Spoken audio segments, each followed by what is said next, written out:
welcome everybody to 2025 and to this Fiberific Live Craft and Chat, where we're going to talk about planning projects a little bit. Because the reason I say that is because have you met me? For those of you that are new, you won't understand, but for those of you that have been around a little bit, you understand that I'm a shiny thing person, right? Where it's like, oh, that pattern looks great, let's start it. And I'll ignore these 14 over here that I've already started, but I'm going to work on this new one instead. Now, one thing I will say is I'm exceptionally proud of myself right now. Exceptionally proud of myself. I set a goal to make blankets for Christmas, and everyone that I wanted to make blankets for got one. Completed, washed, blocked, dried, wrapped. Actually, my dad's wasn't wrapped because he turned up without telling us he was coming. So, yeah. So I just got him to close his eyes and I put it in his hands and he's wrapped himself up in it. So you can check out, I think I put a photo of Dad wrapped up in his blanket on Ravelry. So, and I think off the top of my head, I think all the projects are in Ravelry now. So Mum got the mosaic. So the mosaic all got finished and washed and everything was all set up. Mum got that. When she opened it, she was like, oh my God, I said I loved it, but I never thought for a second you'd give it to me. So she was over the moon. Dad got it was the granny ripple, but done in the leftovers of the Brava worsted from the Stars and Flowers blankets. So Dad got that one, which he absolutely loved. So it was like a black couple of stripe, like a black stripe and then a bright stripe and then a black stripe. So he got that. My mum's partner Bob got the rainbow blanket. So, and he was just shocked. And then Tim's brother and sister-in-law got they got my Attic 24 blanket. Which Attic 24 was it? Sun Gold. They got the Sun Gold, and I think it'll look beautiful in their house, honestly. And one thing I wanted to say is I washed up the Yarn Smith's DK that I used. It was the kit that I got when I was working on it. I was like, oh yes, this feels a bit too similar to Special DK, which I'm actually not a fan of, right? Like, I know so many designers love it. Lots of people love to use it. It's okay if you love it. I'm not the biggest fan of using it. And so I thought I'll try the Yarn Smiths because it's like the Wool Warehouse's version of Special DK, right? Well, when I washed and I was like, yeah, it's a bit similar. It's a bit too similar. I probably won't buy it again. When I washed it up, it felt like a butter. Whereas the Special DK still has that feeling to it after you've washed it. This did not. This felt amazing. I would put up with how it feels to work with it to get that finished blanket, if that makes any sense. And I didn't do anything special. I washed it in the washing machine, bit of washing liquid, and just a cap full of the delicate wash because I just want the smell of the delicate wash. And I did that with all the blankets. And it came, and then I washed them in the washing machine and threw them in the dryer. If they couldn't cope with that, they weren't going to be suitable as gifts for these people because none of these people have time. So yeah, none of these people have time for hand washing a blanket. Like, let me know in the chat, do you hand wash your blankets? Like, I don't. If it can't survive a washing machine, I'm really sorry that it's not going to get used. It's going to be one of those pretty things that gets hung and whacked to get the dust out, and that's about it. Actually, I'm probably more likely to stick it in a vacuum bag and throw it in the back of a cupboard. Sarah Spicer is saying that she heard that someone say the Special DK is softer now they're making it in the UK, so you reckon try it again? Okay, I would definitely try it again. I would try it again. Like, if it's even 3/4 as soft or even half as soft as what the Wool Warehouse came out as, I would try it again. Like, that's how soft the Wool Warehouse yarn was. It was just amazing. So yeah, got all those blankets done, and like the corner that they were stacking up in was getting a little concerning, right? I was a little worried about the stability of all these blankets, and they're all gone. So clean slate. So it was a lot of blankets. It was a lot of blankets, and I was pushing. Like, I'm not going to lie, it was not an easy task. I with Mum's partner Bob's blanket, because of the kind of pattern that his had no border on it, I was still just, because it got to a stage where I was happy with it. Like, yeah, that's a good enough knee rug. But like in our family, we like to be able to put the blanket over your feet and pull it right up to your neck, like while your feet are on footstools or on a recliner or something. We don't want it just to our waist. We want it up higher. So I was trying really, really hard to get, in to like the length that I wanted, and I made it just. And so like if he was a taller man, it probably still wouldn't be long enough. But luckily he is only marginally tall. Like I don't know how tall. He's not 6 foot, but he's not 5 foot. So somewhere in between, he's definitely taller than me. So he's in that last 6 inches of the 6 foot, I'd say. He's probably 5'10" or something. Anyway, I don't know. I should just ask my mum. She would know. But anyway, so it was just long enough. But yeah, we'll see. Like, and the other thing is, I can always just take, next time I go down to Mum and Bob's, I can just sit there and add an extra couple of rows to it. Like, I've still got yarn. I just ran out of time, right? Let's have a look here. Jane says, scrolling.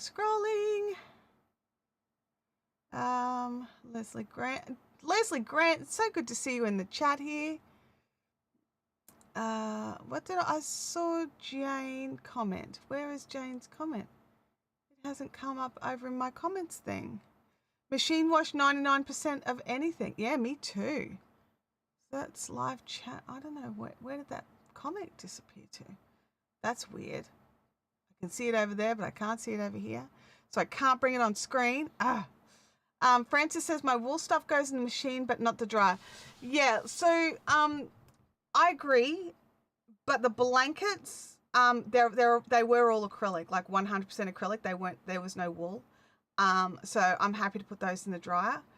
When it comes to things like my wearables, depends on what they're made out of. And usually they're a cotton or a cotton blend. So as long as I keep them in like a Smalls bag or something like that, then I'll put them in the dryer. But I don't have anywhere flat to dry anything that doesn't end up with a cat on it. So yeah, it does make it trickier.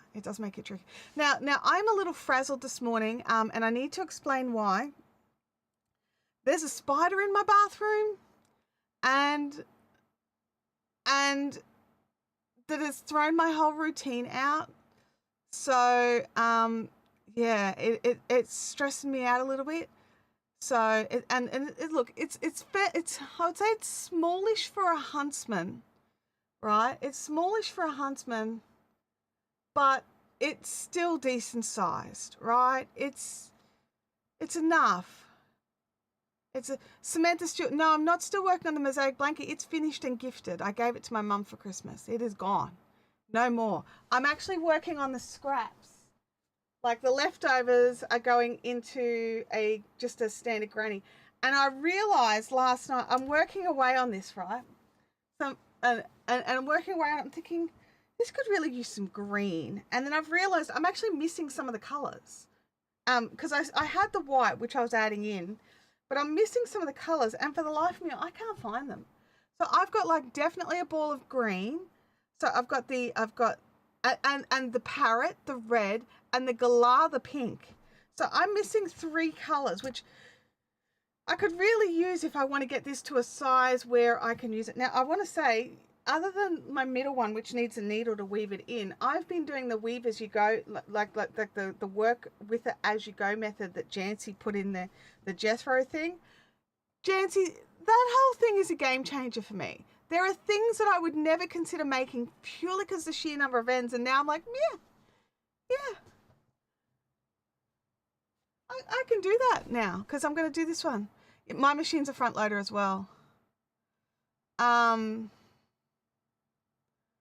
hand wash all of the things I've made, regardless of what it's made of, except for my 2 blankets, which I line dried. Yeah, so I would never put a handmade item into any kind of washing machine unless it's in a smalls bag. So it can't get stretched out, it can't get twisted and coiled around anything.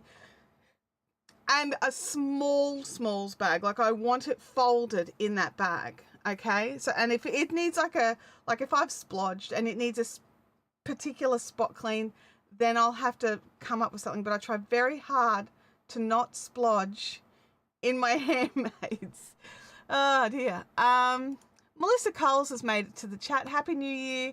Her New Year's resolution is to finish some things.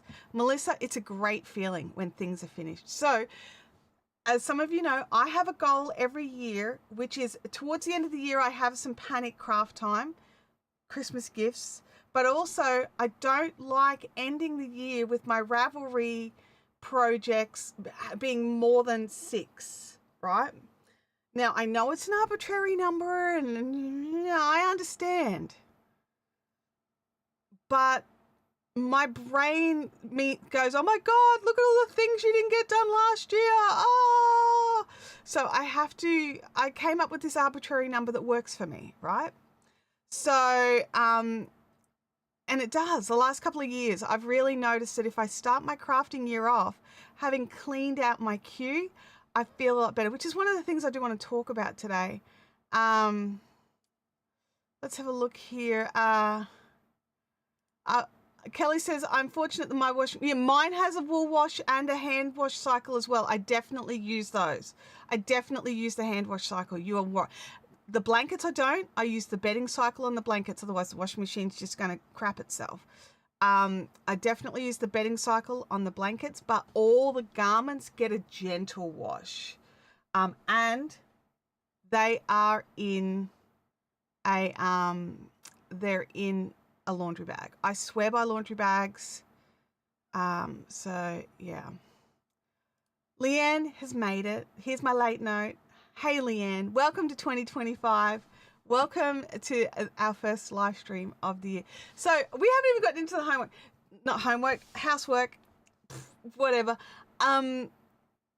Today is the first Thursday of the month. Therefore, there is Caffeinated Crafters happening at IKEA. So if you are a local to the Brisbane-ish region, if you're willing to drive or get yourself to the IKEA Logan, we'll be there from around 6-ish until they kind of kick us out. Around 8:30-ish, they kick us out of the food court area. Gives us time to get a little bit of shopping in. There is a spotlight in the same development. I rarely make it over. If you guys want to do that, you can go before, you can either leave early or you can come in late or whatever it is that you want to do. But yeah, pop in, say hi, grab a cuppa, grab some IKEA meatballs. I had to make a meatball for me to realize that's what I wanted. Francis says Ravelry for me is more like a wish list. Look, I've been on Ravelry for a really long time and I am going to be changing screens over to Ravelry very soon. I do use dark mode. I actually like to use dark mode everything. If software has an option for dark mode, I'm using it, right? I'm that person. So I'm actually just going to go over to my screen share screen and go over. I'm just opening up my projects here. I'm just double checking there's nothing that shouldn't be seen. Sarah says, yeah, it's a bit far from Tassie, but yeah, who knows what'll happen this year. I mean, I get it. I definitely get it. All righty, let's jump into our screen share here. All right, so we have got Ravelry here. Now, so one of the tasks that I go through and do is quite often I'll add projects into Ravelry and then never really do anything with them, right? Like, so they don't, so I don't always complete the project or you know, add in its yarns or whatever. Sometimes it'll just, like these ones up here, I've got these 3 at the top here, right? So the current projects that are whips start here at the High Tea Fusion Quilt. These are my whips, right? Now, you remember how I said, like, I got it under 6? And that's not 6, is it? It's 1, 2, 3, 4, 5, 6, 7, 8. But the reason why I'm okay with this 8 rather than the usual 6 is Winnie's Wonderland not started yet. That was just something I set up. It's still in its bag. I had no intention of starting it till after I finished all the Christmas blankets. It was never happening. It was just there ready to go. So that one doesn't count. And then this one here, this Reston Garn Spledded, I don't know how to say those words. But that one, that's just a whips, like that, not a whips, that's a leftovers blanket. So whenever we've got no project to work on, I can work on that. It's just a stripy blanket to use up leftovers of other projects. So those two technically don't count, right? In my brain, arbitrary 6. She says, feeling like she has to justify everything. High tea fusion quilt. Look, you know what? All the squares, I sewed all the squares. They're all quilted. I blanket stitched all the squares. I added all the borders to all the squares, and all the squares are blocked, right? I need to weave in all the ends and I need to join it, and then that one's done. But that's just very daunting. There's at least 4 or 5 ends on each one of the squares. And yeah, I'm really not looking forward to that. I'm really not looking forward to it. Francis says, I went to IKEA on the weekend for the first time in years and bought a 3-tier trolley to go next to my, like one of the 3 tiers, like what I've got here, like one of these. Let's see. I don't know if my second camera picks up the trolley. Let's see. No. Oh, the camera must have turned off. But yes, these ones. I picked up these because they're only currently $22 at IKEA. Oh my God. And I did pay the extra for the little cutting board wood tops because I wanted those. Like the trolley's 22 and this one piece here is this, like this here is 15. So, you know, whatever, I still got a good deal. John O'Brien, Happy New Year to you as well. Love how you did that phonetically. That is awesome. So yeah, so these are cool. These are well cool. All right, back to screen share over here. All right, so I still haven't decided what I'm doing with these socks, right? The Pearl Soho ankle socks. I honestly don't think I'll wear them. I think they'll be too thick for my feet and my feet will overheat, and I honestly don't think I'll wear them. So I'm still deciding as to whether or not I'm going to frog them. I don't know. I just don't know, honestly. The corner to corner, join as you go. That's another project that I just work on when I don't have anything else to work on. There's no big rush. That one's just for me. It's just going to be a nice heavy blanket. So I did find some of the extra yarn. I was concerned that I was going to run out of yarn because here it says I had 4 skeins of each of the of these, but I could only find 3 of them, but I knew I had more, but I found the bag that the extra yarn was in. My concern is here the pomegranate. I do only have the 2 skeins, so I may not be able to make it as big as I was hoping. But we will see. We will see. Deb is here. I'm watching on my TV, so I won't be chatting much. Happy New Year, Deb. Great to see you. Thanks for jumping in. All right, so my goal for this year, crafting-wise. Oh, Kelly Pole has bought me a coffee. Thank you, Kelly. That's so exciting. Thank you. I love coffee. Speaking of which, I'm gonna have. I don't have coffee in my cup today. Today I went with. I've got water, and I have tea. All right.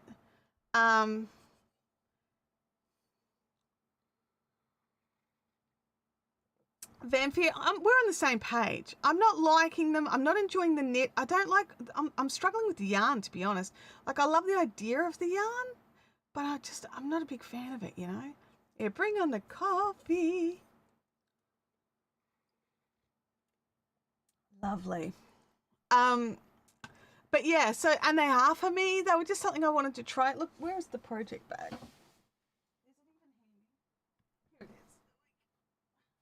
I did the full spin. Let's go into our standard drop down here. right? I mean, and I'm nearly through a sock, right? Like I've made the heel turn, I've done all the stuff, but I'm really funny about things being too tight on me. And there's so much, like these are so stretchy. They're either going to stretch out of shape and be annoying, or they are going to just be too thick and I will never wear them because it'll be hot. So I just don't know, honestly.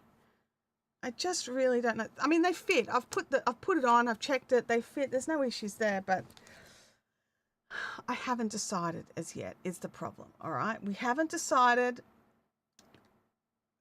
I don't have to choose right now, right? I just don't. Okay.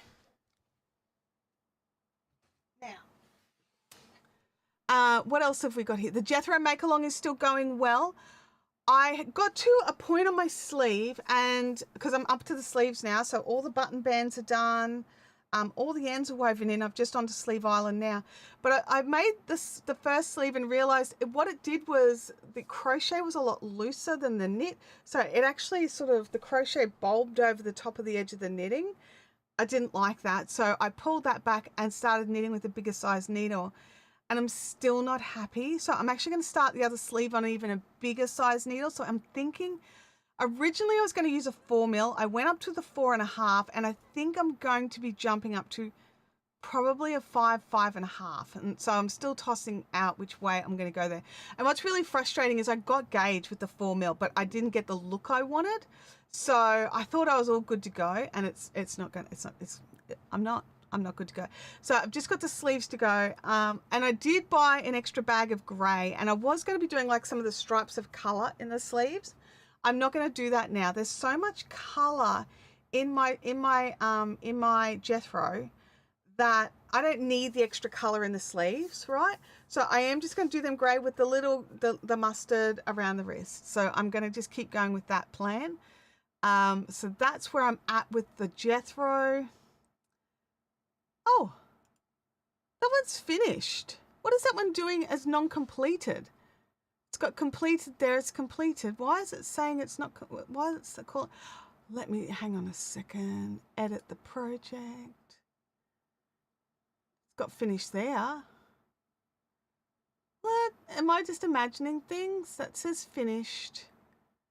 Finished, finished, finished. Save changes. I mean, I didn't make any changes, but let's save them anyway. I could have sworn I saw a little whip tag on that. Maybe I'm going insane. That's not, beyond the realms. All right.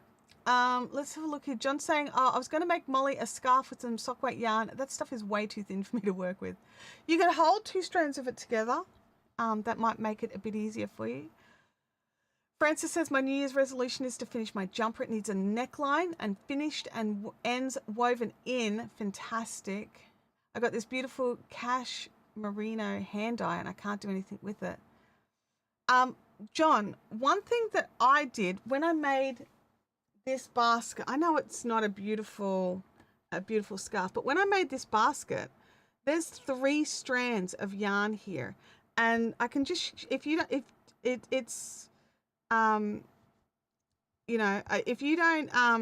know how I did that, I can just quickly show it to you quite briefly. So I've got some yarn here. Happen to have some yarn on my table. Happens to be solstice. So let's have a look here. I just zoom in a little. Zooming in. There we go. Get the keyboard a bit out of the shot. All right. So you've got your one skein of your beautiful sock yarn. Wind a bit off. And then do this, and then make your slip knot with the 3 skein, like the 3 strands. Give yourself a bigger tail, honestly. You need your standard length tail, right? But then you chain and make it every time you do this triple chain, and then you crochet along, crochet, crochet, crochet, crochet, crochet, crochet, crochet. And then you get back to this loop again, and you just put your fingers through it and grab the 3rd strand and wind that off your ball. I try to do like an arm's length. The ball's like all caught up in my yarn here. There we go. Get over there. and you try to just to do an arm's length and then crochet, crochet, crochet, crochet. So if you've got that beautiful soft yarn that you've got and you turn it into like a DK weight or a worsted weight, that would be easier for you, wouldn't it? So this is I do this with lace weight as well. Sometimes I'll have the perfect lace weight, like the perfect color and the perfect blend of fibers, but I don't want to make the lace weight thing. I quite often do this with lace weight to get it closer to a DK. But you can do it with any yarn, but I did it with, oh, I've just realized why I can't find the green. I used it all in this basket. That's why I had to change to the white, because I ran out of green. There'll be no green going into my blanket. All right. But yeah, that's what I did to make this blanket. And there's no issue with the stitch definition. Are you going to, there we go. There's no issue with the stitch definition with 3 strands being held together. So yeah, it's definitely a way, if you need your yarn to be thicker for whatever reason, it's definitely a way to help with that. Just bear in mind that when if you have to undo it, just go slow, because you've kind of got to undo the chain thing. So it'll be in a funny order. So you'll need to pull the loop and then keep going, kind of thing. So, but yeah, that's one way. But I mean, obviously you may not have the meterage to do that, because you will only have 1/3 of the meters by doing it this way. But yeah, it's definitely one of the things. Yeah, I may have found the green yarn, but I'm still missing the pink and the red. So definitely haven't made any baskets with the pink or the red. No idea what to do with them. And I know there's a huge amount of both of those colors left. So frustrating. All right. So yeah, at least I found that green yarn. So this is my solstice. Sorry, I'll bring that camera back. And because I've been tossing up what I'm going to do with it, because I do have considerable amount of it. All right, let's be honest, right? So here I did some crocheting with it, a couple of different crochet stitches. I love how it crochets up. The stitch definition is lovely.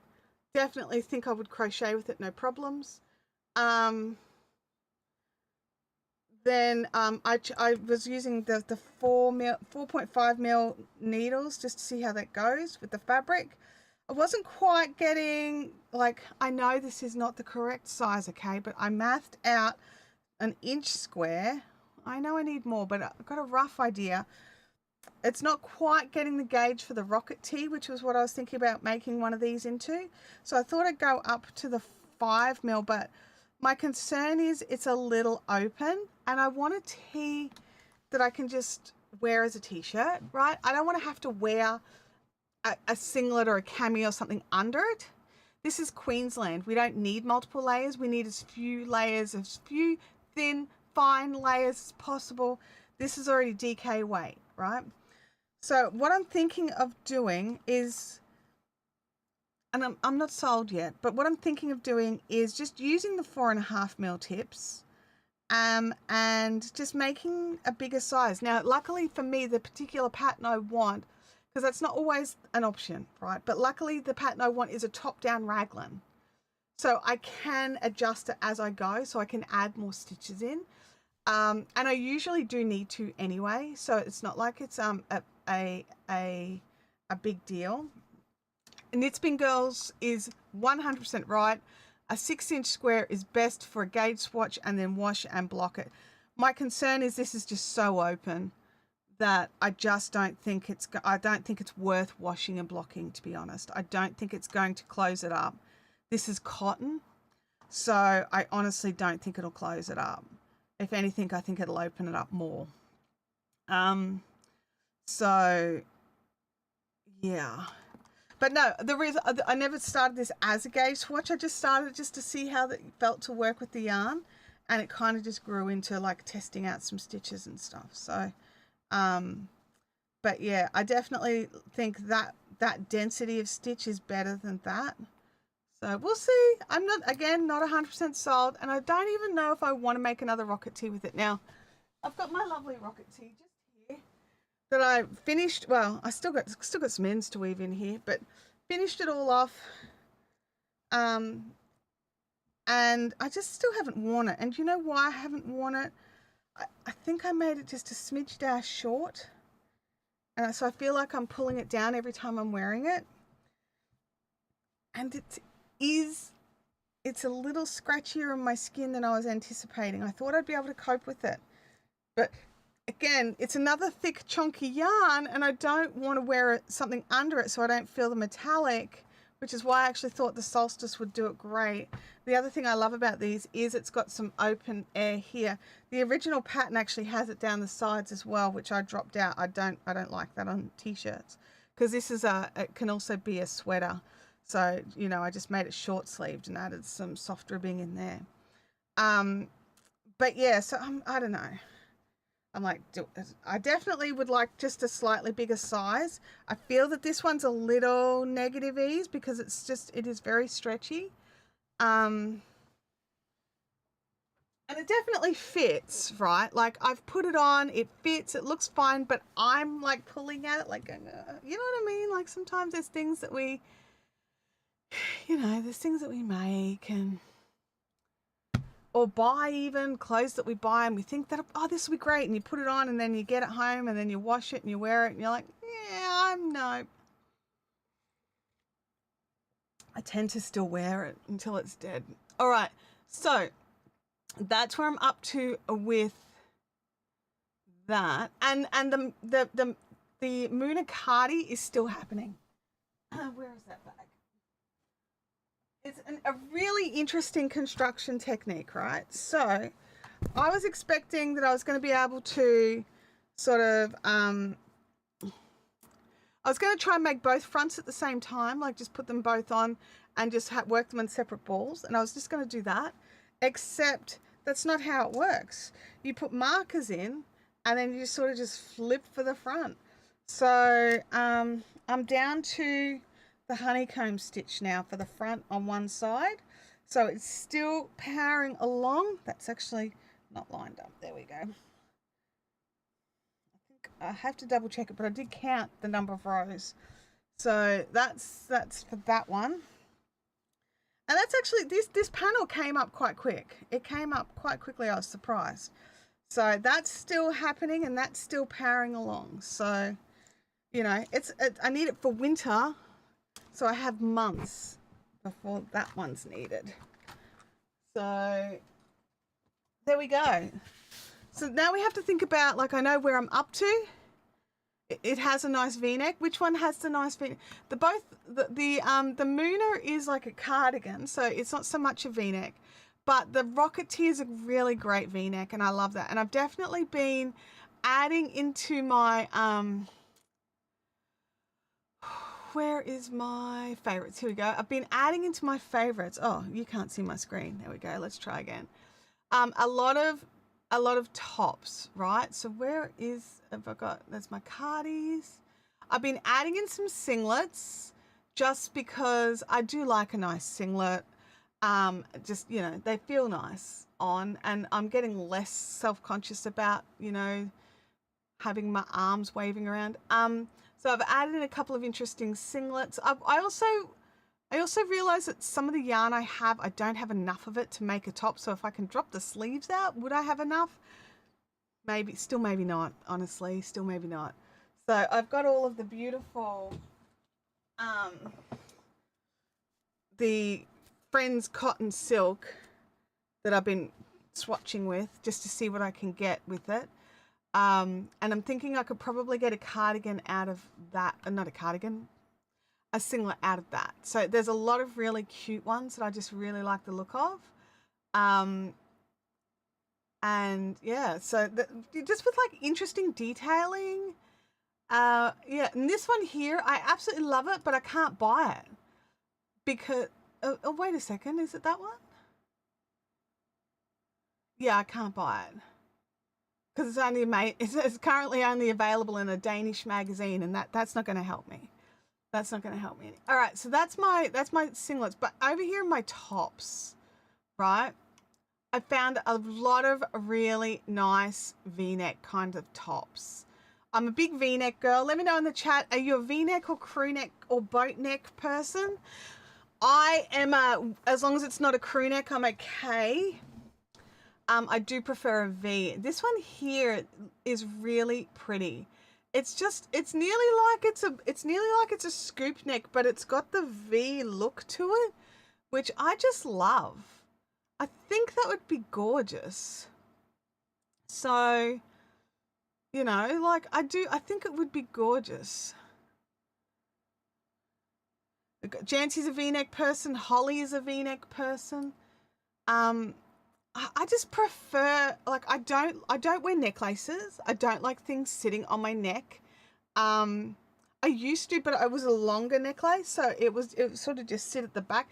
My issue is the front of my neck, not the back of my neck. So yeah. Knitspin Girl says crew neck, but not tight to my neck. Francis says a V-neck or a scoop.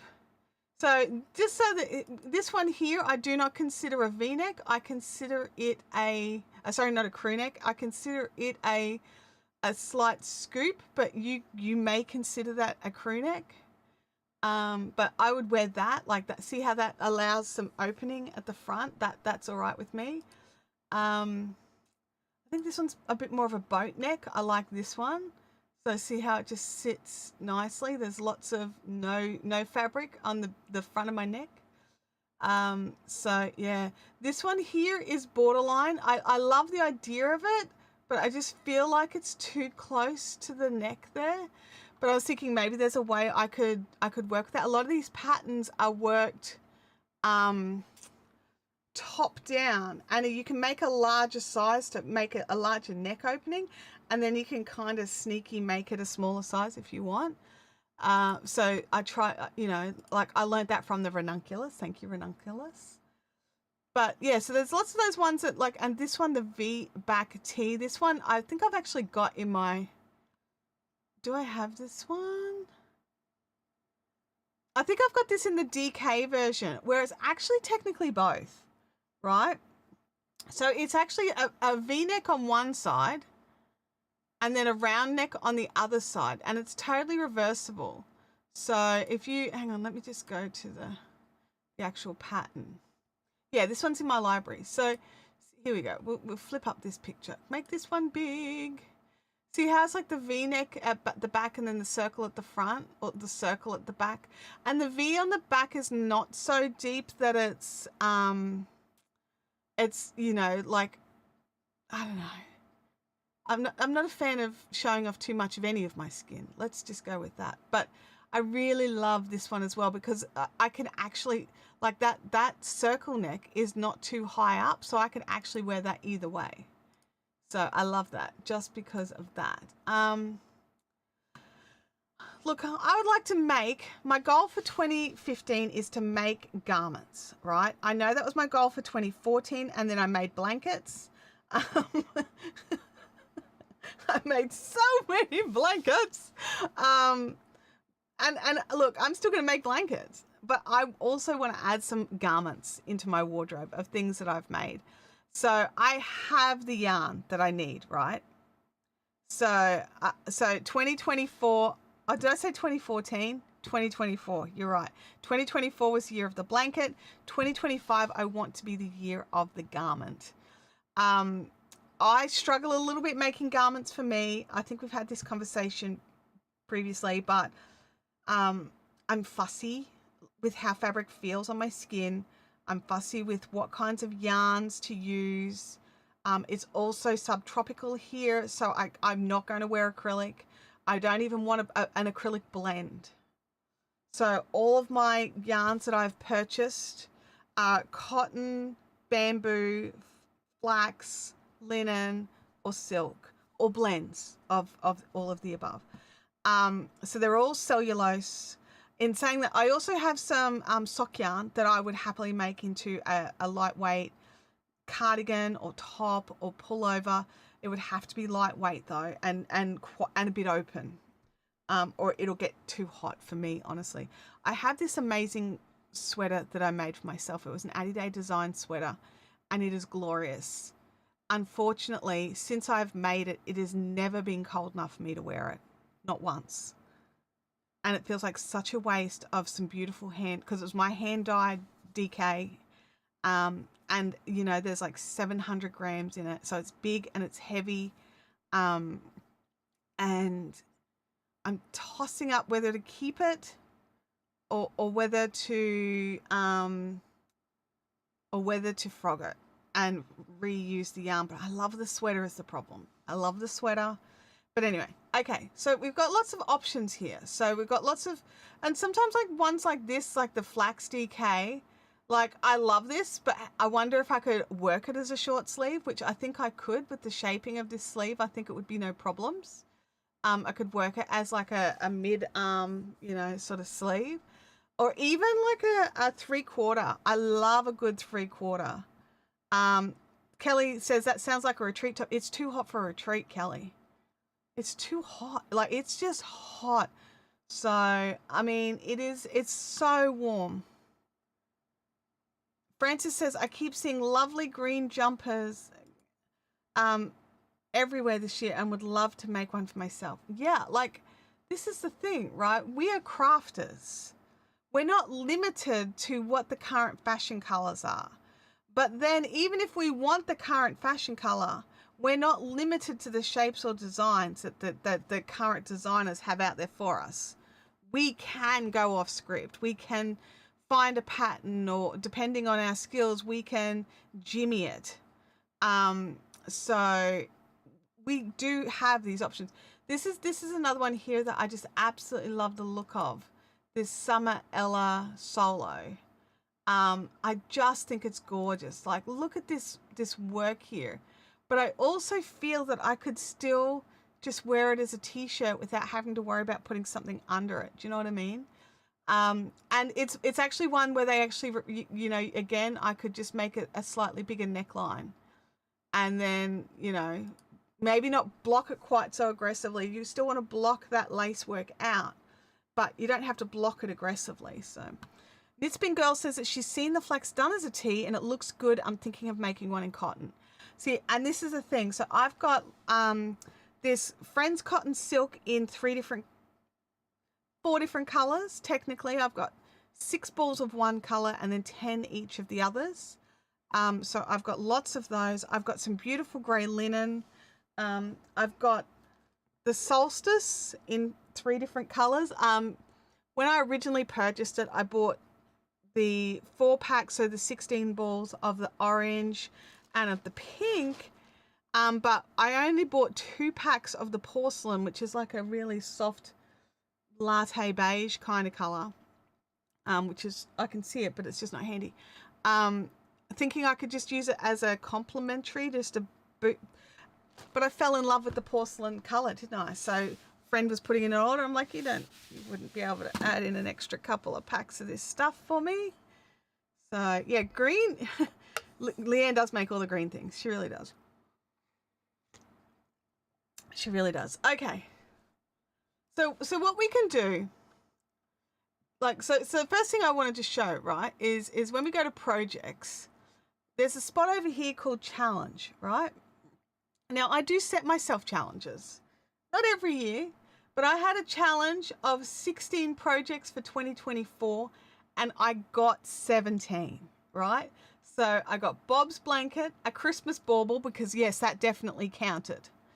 The Starlight basket, which is that green basket, my Christmas stocking, Dad's blanket, Scott and Kath's blanket, Mum's blanket, that gorgeous lacy summer top in silk, the Sierra Chunky Twist headband that we made at retreat, my Cable Crush joggers, which, are they actually technically finished? Probably. I think I still need to. Actually, do I even need to? I think there was one end I found after I washed them that I still need to weave in. My Affinity cowl number 2, the world's simplest mittens that I made for Abby to take away, the first Affinity cowl, the best, like they call basic knee-high socks, the best knee-high sock recipe out there. Seriously. Okay. Actually, could you make me one as well, please? Yeah. Thanks. Yeah, I'll need a cup. Sorry, my husband's coming to shut my craft room door so he wants to make a coffee. He's on holidays. He's got the holiday stubble going. It's so funny to see him with it. I'm really not used to it. So the knee-high socks, which felt like they took me ages, but they didn't really. the Rocket Tea, which I love, Abby's Waffle Stitch Blanket, and last year's Advent Calendar technically got counted because I didn't finish it until January the 1st. So I hit my projects. So I also updated this goal. At once, I had it as set as 10, and I hit 10 before I finished putting in the blankets, right? So I upped it to 14, and then I upped it to 16. So I was able to continuously up my project, and I didn't have to do that, but I wanted to keep, like, I needed to keep reaching for a goal. I don't, some people, like, they get their goal and they're like, do a dance and then keep going, whereas if I'd stop. So I wanted to keep reaching for a goal. And so I updated that. Knitspin Girl says, I exceeded my 2024 challenge by just a bit. I was aiming for 26. I made 90. Half of that was socks. Yeah, because didn't you have to make like 40 pairs of socks for customers or something? That would seriously, you know, help. Kelly says that she's knee-high socks. It's Calf Island. It feels like it takes so long. Yeah, we've got Sleeve Island now. We've got Calf Island. So we've got Winnie's Wonderland, right? This is a project that I wanted to not forget about. It was one that I wanted to make. I've pulled aside the yarn. I thought I'd added the yarn in. Why have I not added the yarn in? I don't want to do that right now. I'm not going to do it right now. But I've, in a basket behind me, I have the book that the pattern is, and I have all the yarn. So I can just sit down and just get that done. So that is something I want to start this year. Now, I was having a bit of a complaint, right? As I want to do. I was having a bit of complaint to some friends about how annoying it is that you can't just add your yarn to, there's nowhere to put like future projects, like connect the yarn to, and they're like, actually, Chantel, actually, there is. So I haven't really looked into it, but they did tell me how to do it. So if you actually go to your queue, right? So does, like, let me know in the chat, how many of you got in your queue? Like, how many pages? Like, I've got like, I've only got 4 pages, but it's because I purged the queue a lot. Now, in saying that, not everything that is in my queue I'm ever going to make, because I don't want to, right? I don't want to. Knitspin Girl says, second sock syndrome has never really been a thing for me. Second sleeve syndrome, actually, it's a first sleeve, if I'm being completely honest. Yeah. Look, Leanne, I agree with you. I feel like I've had a really good craft year. I really do. I feel really positive about it as well. And I feel like I've learnt some skills going into my next craft year. So, so having some goals and some challenges. But let me just find something I actually was like planning on making. So some of these things I've looked at and I loved, but I actually added them into my queue for some reason rather than just hearting them. I don't know why. I really do need to go through that again and look at that. But I just want to find something that I'm actually going to make, which is this summer sorrel. I'm 100% going to be making this. So I'm just trying to work out how I can connect my yarn to it without casting it on. Where's Kelly? So I've got the pattern. This looks amazing. It's really plus size inclusive, like so many good sizes, and it's not really tight on your neck, which I just love. I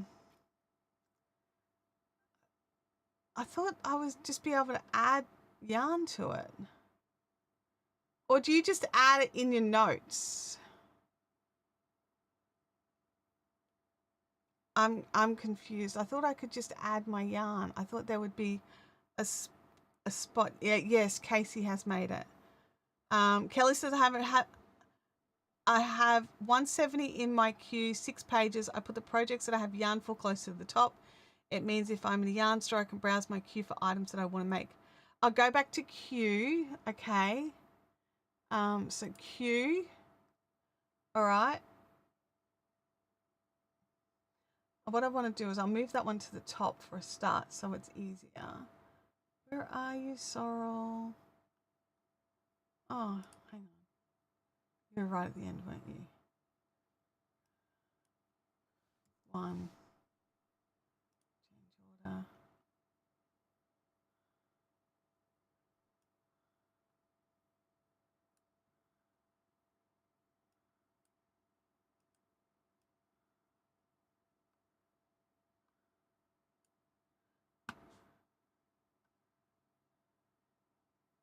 What?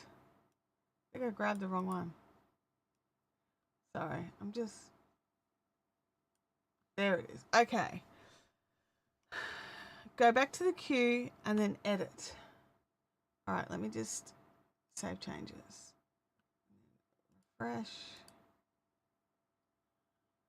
Go back to here. Okay. Oh, and then edit. Yay! I see it. And then I can add my yarn, which is I'm using Paint Nile Artistry.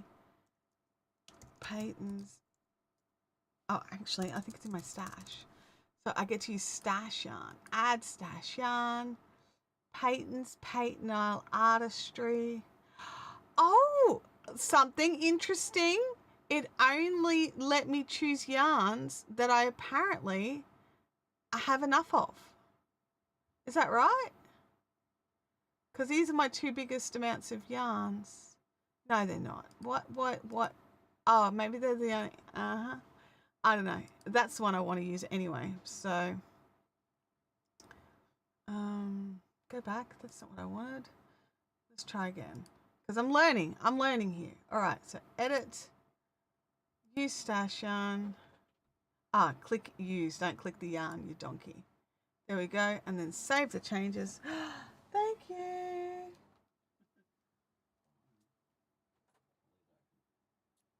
I have coffee. I didn't feel like I was gonna need coffee today. Look at the chat. Yeah, I did look at it.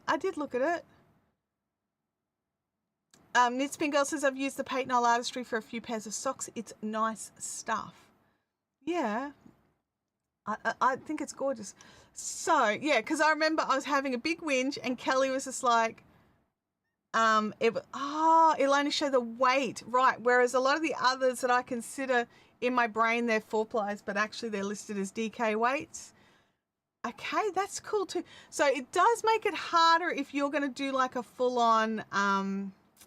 like you can't, can you override it? Let me just look at something else here.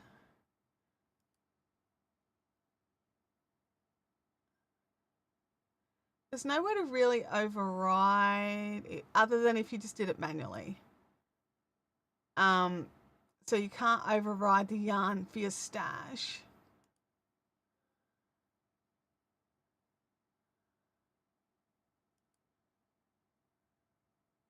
It looks like I have put all my clearest cotton in as stash, but I just haven't attached it to the other project yet. All the colors are there. So that is good. I'm not totally a numpty. Okay. All right. I love that. So when I get to a point where it's like, okay, I've got this yarn I want to use for this. Oh, there's a filter. Hang on. Edit. Use stash yarn. Oh, you guys are champions. Look at that. All yarn weights. Boom. I can just use whatever of my stash. You champions. See, I don't know everything about Ravelry, you guys. I love Ravelry. I'm always learning it. But I love that this is okay.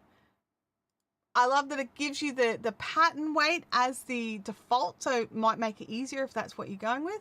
But otherwise, that is so cool. I like that. You guys are champions. That is very cool. I haven't accidentally added any yarns to this project that I'm probably not going to make. So yeah, I'm just like, wow, when did I put that in? Like, oh my gosh, it's like, oh, these are cute. I'm never making them, but they're cute. Like, I'm not making nested Mobius bowls. Like, seriously, what was I thinking? Remove. Let me have a look. And I've made an Anamenko, but Abby is demanding what it was I made an Anamenko for a client, And then Abby was watching me make it. She was much younger, and she was really upset when it went somewhere else. See, this classic A-line silk tunic is something I think I would love. I would love to wear. Like, it's so just a norm, like it's just exactly all, it ticks all the boxes, right? Look at that.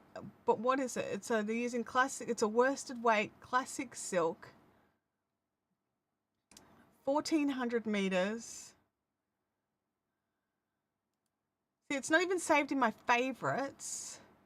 Would I class that as a top or a singlet? I think I would put it in as a singlet just because of the sleevelessness of it. I think I would like to do that.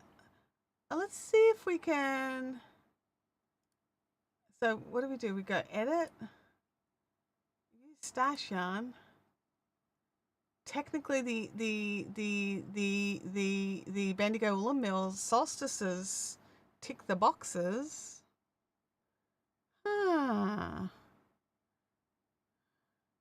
Add sleeves for that perfect winter slouchy. Yeah, I think you're right. I think it could be done. It depends on the construction. I'm not a big fan of set-in sleeves, right? I'm definitely a raglan girl, but it could be done. It could be done. It's just no one ever. I don't think I need a coffee today. Well, I'd sort of just finished one not long before the stream, and I was just like, oh, do I really need another coffee? I'll make tea, and now I'll have coffee. So yeah, so we're all learning things together. But yeah, I think that. Where'd it go? I've lost it. Come back. Come back, little top. Where did you go? You were on page 2, weren't you? There you are. I would like to move you up the line. There we go. Maybe we can have a look at, do we have sometimes they give us what we need for our, there we go, 10 stitches and 30 rows. Sorry, I can't even read the numbers. 20 stitches and 30 rows in stocking stitch with the 4 mils. That seems quite tight. Like, I don't know if I'd, let's just, what have I got on my keyboard here? There's something dripping on it. Anyway, so let's try some 4 mils in this yarn. Let's start a fresh swatch. 4 mil. Let's grab a cable. Do I have a shorter one? There we go. Do I have a shorter one again? No. My short one's being used already. It sounds like an open gauge. I don't know what an open gauge is, because it looks like it's quite tightly knitted. I'm just having a look at, like, it's only 18 projects. Yeah, it's very tightly knitted by the looks of it. But because of the shape and everything, it's not a tightly fitted. But yeah, they're using a worsted weight yarn, classic Elite Yarns Classic Silk, 50 grams, 123 meters. I mean, technically speaking, this yarn is chunkier. So this is 50 grams is 120 meters. Oh no, I thought it was 100 meters. 50 grams is 120 meters. Have I put in? Oh man, have I thought, hang on a second. Stash yarns. I've got a terrible feeling that I've botched up something.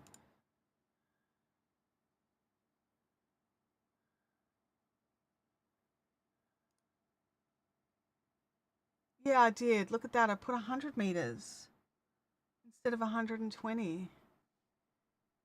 Can I edit this? Edit.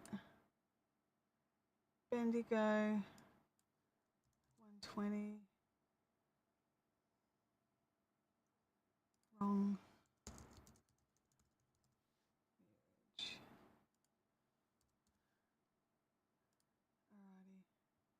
Well, that makes more sense. 120.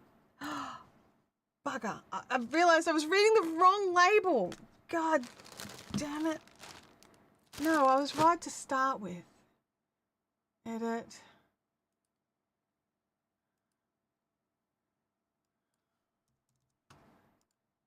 Wrong meterage. Again.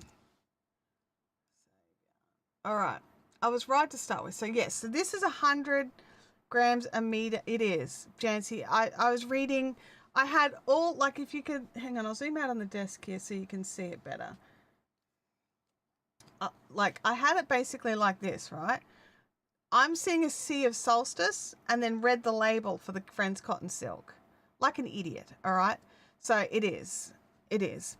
50 grams to 100 meters is the ballpark numbers for 8-ply. I agree with you, but this is really lofty.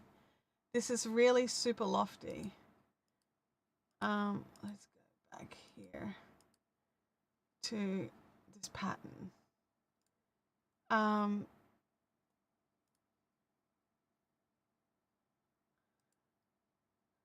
Alrighty, so yeah, so that they're using their Classic Elites yarn is 123 meters. So it's actually, this guy may actually be a better fit. It's also a cotton silk blend. And also for also the needle sizes won't be so tight, but I don't think I have anywhere near the meterage required. 1400 meters. So unless I did like color blocking, which I don't want to do, I don't have the meterage. I've got 1200 meters. Let's have a look here. So the 12 balls, 11, 10. The biggest size I could make is an extra large, which is not enough. It's not enough. And I don't want to. All right. So that one's gone. So there we go. So that's how I rule things out. Like, there we go. That project is not doable with the yarns in my stash. In saying that, just, she says, pulling things aside and making some room. I do happen to have a set of yarns that could work and has enough meterage.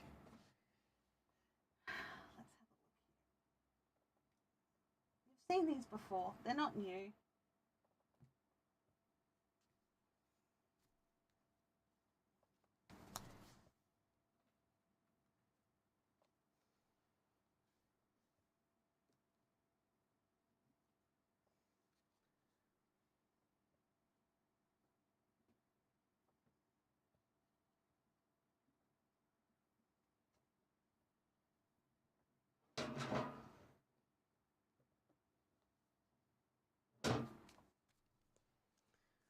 Okay.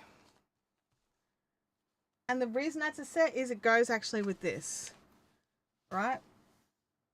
Just throwing yarn on the floor here. I just need to get it out from under my wheels so I don't roll over it. There's well and truly enough meterage here. I actually don't think this is in the stash. So let's have a look here. This cake on its own is, and yes, it is. It's a Hobie twister. So it's actually applied Hobie. It's a cotton acrylic, which I will wear next to my body. I was like, oh, I don't wear any acrylic. I would wear this. This one here is 1,000 meters. That's 1,000 by itself. And these little balls are 400 meters extra. So,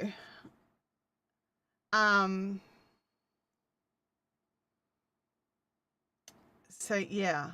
So I definitely have the required meterage here. So 400 for 100 meters, so it's 200. This is much finer. This is a lot finer. So this is definitely a 4-ply, so 100 grams for 400 meters.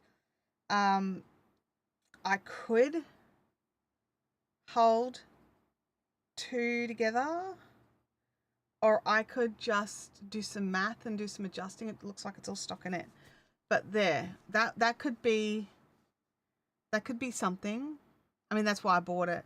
The thing I love about Hobie is that when you look at their yarns like these, they list out all of their single colors and they match. They actually really legit match. So, you know, we've got the orange and then the brighter orange that's tucked right in the middle that you can't quite see it. That's there as well. Then the two purplies and then the black. So that's one of those things. So that's there. So that's the possibility.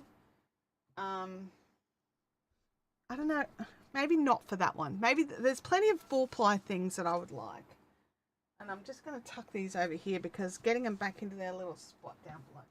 But the other things hiding in my Hobie basket is this. So this is the Sultan Deluxe, which feels absolutely amazing, which is 1,000 meters, 250 grams.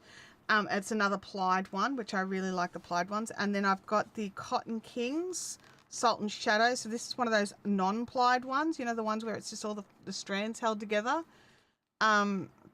So I've definitely got those. It's Macy Love on there. It rolled on the floor. So I've got that one there, but that one is only 800 meters. So my last Hobie order, I was so tempted to buy another one of each of these, but I just thought, what if I get different color lots or something? Because it's been a while since I bought them. Regretting not buying all the individual colors of this guy. Just so beautiful. Just so beautiful. Anyway, we're not here to pat yarn, are we? Now, what was I going to do? I was going to check. Who was it? Someone said here, check the length. If you're short and the pattern long, you might get away with it. Well, and that's the thing. I am short, but my legs are short. They are ridiculously short, actually. Whereas I have a standard length torso, if not a long torso. It is long compared to my body. My husband and I stand next to each other and he's a good couple of inches taller than me. We sit next to each other and I'm the tallest. So yeah, I don't know if I would be able to get away with that. And I don't want to reduce, like, I love how flowy it is in that image. So I just need something where I have more yarn. It's that simple. So that one can go back burner. I'm like sitting here talking like you can see what I'm doing. Let's have a look here. I'm just curious, like I'm just looking here at some of this stuff I've put in my queue and I'm just like, man, I don't even remember doing this. But anyway, let's go jump. And the other thing is you can add deadlines and a finish by date will appear. So if you add, like if you create a project, you can actually add a deadline to it. Add to Ravelry queue to your bookmark and then click it. Oh yeah, okay, that's cool. I like that. But yeah, you can when you're creating your project. So if I go to a project that's currently open, let's have a look here. Edit the project. Where is the deadline? In progress started. Maybe I have to set it up when I first set it up.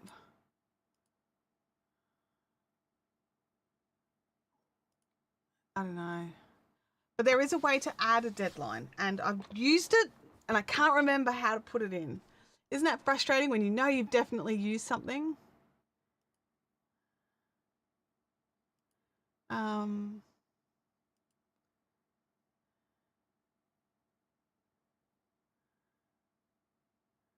Anyway, there is a way to add a deadline to help you look at and work on projects based on their deadlines, and I cannot find it.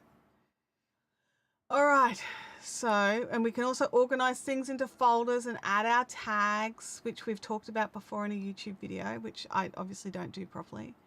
And indexing, let's have a look here.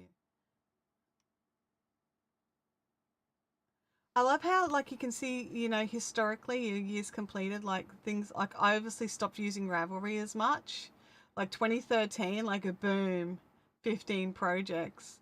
But then like I didn't craft less. I didn't craft less. I just didn't add it to Ravelry. And then this is where I met Kelly and started using Ravelry more. So I find all this sort of stuff really interesting and it helps me with. It's the finish by in the edit project body. Ah, thanks, Kelly. Let me just jump back in there. Edit project. So it's the finished by in the edit project body. So I'm in edit project body. Completed. Oh, right there in front of my face. You mean this thing here? Ugh, I'm an idiot. There we go. Thank you. And then when you add a date into that,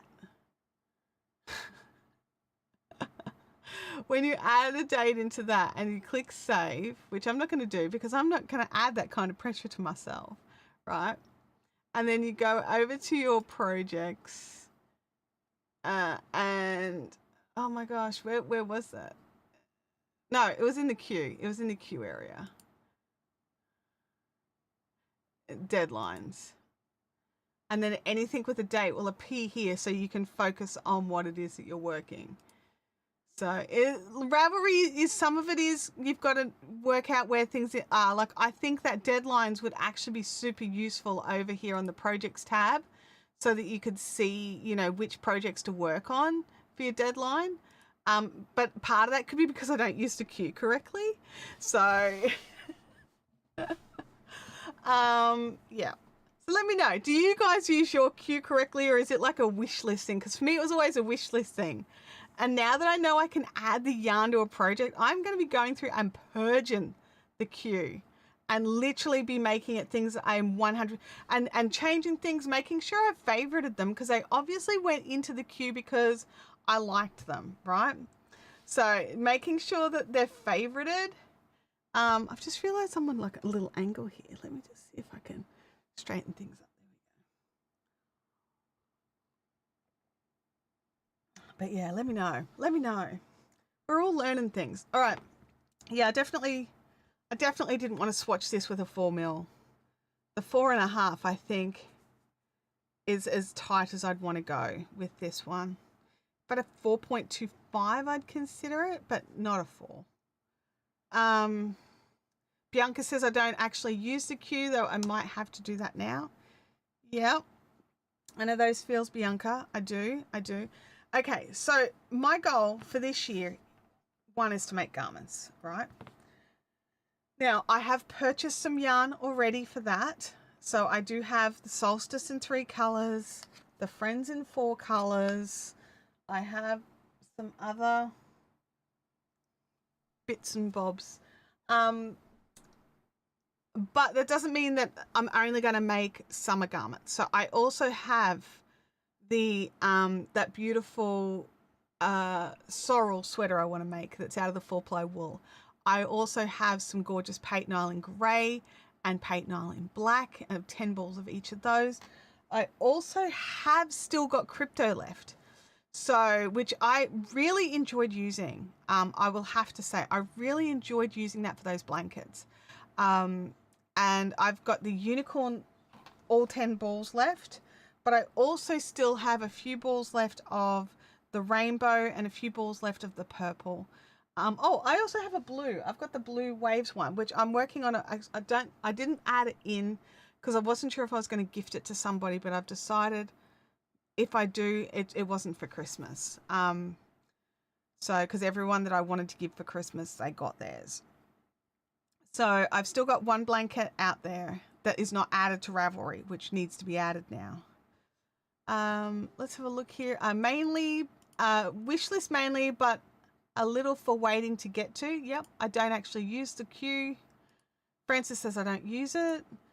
Knitspin says I've never really used the queue. Sounds like a good way of matching up stash yarns to projects. I have a tendency to forget why I bought the yarn.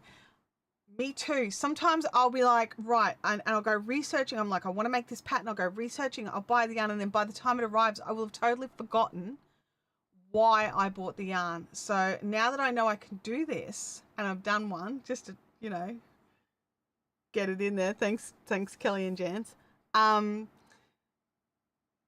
that I've done it, I know that when, like in the future, when I'm looking at yarns, like I'm buying yarns for patterns, I can actually add it to my queue and add the yarn straight away, even if the yarn hasn't arrived yet. Like I bought it and add it through. Kelly says, if I've worked out the size to meterage, I'll include the size in my notes so I don't have to work that out again as well. Excellent. Yeah, because there's a whole section for notes that you can be adding notes and things in too. So definitely, I think Ravelry is definitely a tool that we underutilize. It's really great for going and finding patterns, and I know a lot of people that just use it for that, and that is okay. But I really want to up my game, and being more organized with this stuff will help me to actually get through the projects as well. So what was I swatching for? I was swatching for something. I was swatching for a singlet in this. This is why it's wound part the way. And I was like having to, because it's in the round, and obviously when you're swatching in the round, there's a lot more to it than swatching flat. And I tried 2 different swatching in the round methods. I didn't like either of them really. I hate swatching in the round. Like, let me know in the chat. Like, I've got all these alternative ways to swatch in the round so you don't have to cut the yarn, because it just feels like a waste. And so, like, let me know in the chat. Like, do you swatch, like if a pattern says that it's in the round, do you swatch it in the round, or do you just swatch it flat? Jancy says, I forget why I buy yarn too. I pack it away in the cupboard now and add a pattern or note with it. Yeah, I like that. I started using the project page and other features last year, and I'm loving it. I've actually started to keep track of things. Definitely. I think I would love it if their tools page was a bit better. I've been slowly going in and removing all the tools that I put back in like late 2000s, because A, a lot of those tools I no longer have. And B, I just wanted to change it up. Leanne, Holly says I would swatch in the round. Francis says I swatch flat.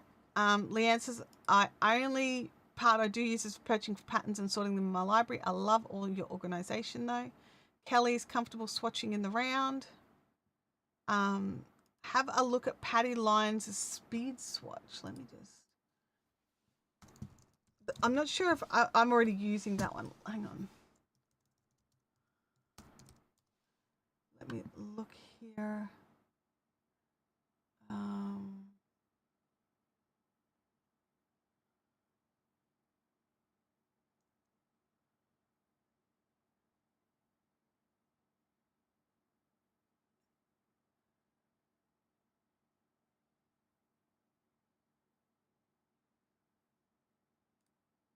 Is it a video that I'm looking for, or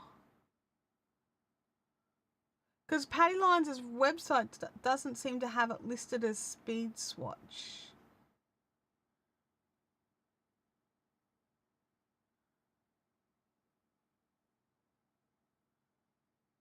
Got swatching in the round. Let me look at that. Oh no, I lie. There it is. It says swatching in the round. Then in brackets it says speed swatch.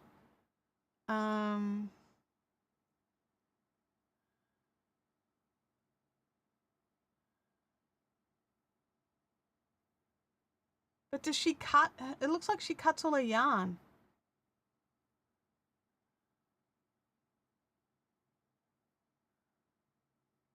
Oh no. Okay. Okay. No, she does. I do that one already. Where you? I'm just looking at the photos. Sorry guys. I'm just looking at these photos. And you actually make you make the you work out how long a piece of yarn that you need for the length of the row, and then you slide your stitches to the other end of the hook and just knit again, and it creates like you've knitted through it, so you don't have any loops hanging off the back. I think I can. Oh no, hers does have. Or maybe I need to have a good dip, because she does have the loops hanging off the back.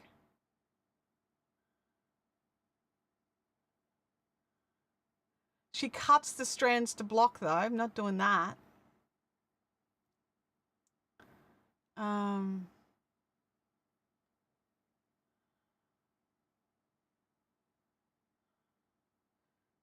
yeah, so she does the like based on what I'm just looking at here, she has the loops hanging off the back, and then she actually finish the swatch, bind off, and then cut the strands to measure and block. I'm trying to save the yarn. I'm not going to be cutting the yarn, but there's alternatives. Let me just. Here's something that I started knitting earlier. So basically, what I do is a method that I saw Laura Nelka do. She says that she didn't invent it. Now, I'm not measuring it out because I haven't tested it, but basically, you get a rough idea of how much yarn you're going to need, and then you sort of loop it like this, sort of like how she's leaving the loop at the back, except you actually knit with that loop. So I'm just going to just start knitting here. Now, these needle tips aren't on properly. I can feel them twisting off in my hands. Let me just... So that's the yarn to the ball there, and I'm not knitting with that. That's hanging off the back of there. I'm knitting with the loop that I made. I actually think I might be going the wrong way here. Oh, no, it's fine. Trust the process. And so this loop is getting smaller as I'm knitting the stitches up. Now, the issue I have with this is the last stitch ends up being really loose, and I don't know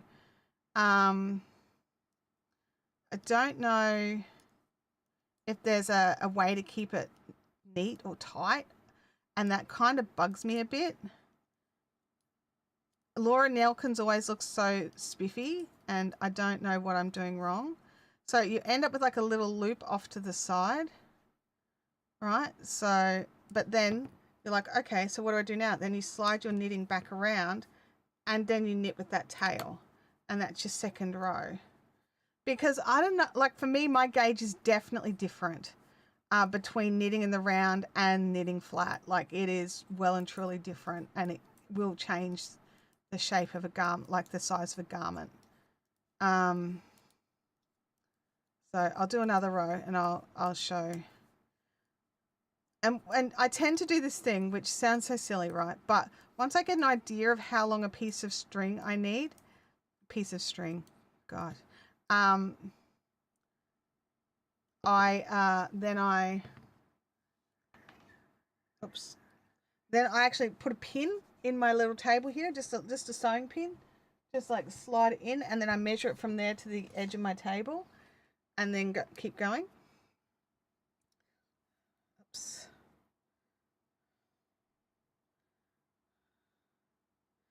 But yeah, I think part of the issue is I don't make big enough swatches, and Knit Spin Girls is right. 6-inch squares is what you need. But it's, you know, it feels like commitment on a project you haven't committed to. So let me just do the end of this row, and then I'll show you what it's looking like. And then you're knitting every row, you know what I mean? Like you're not having to purl anything. And you're technically not wasting your yarn if you need it, because you're not cutting any ends. I'm all tangled up here. I overestimated that next row. I actually think having the slightly longer tail on the side is better, but it's a personal preference. Makes it easy to keep track of it. We'll do this one more.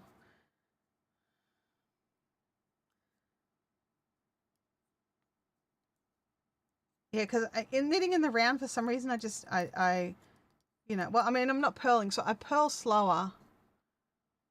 Oh, Francis says, hey, I did get that Tunisian hook set for Christmas. Now to learn to Tunisian. That's awesome. Oh, you knit the first two and the last two through the back loop. Okay, I didn't know that. The first two and the last two through the back loop. I'm going to try that. Absolutely. Let me just get to the last two here. And it's just knit them individually through the back loop. It's not like knit two together through the back loop or anything, is it? Come on, back loop. There we go. Alrighty. Now we need to guesstimate the yarn again.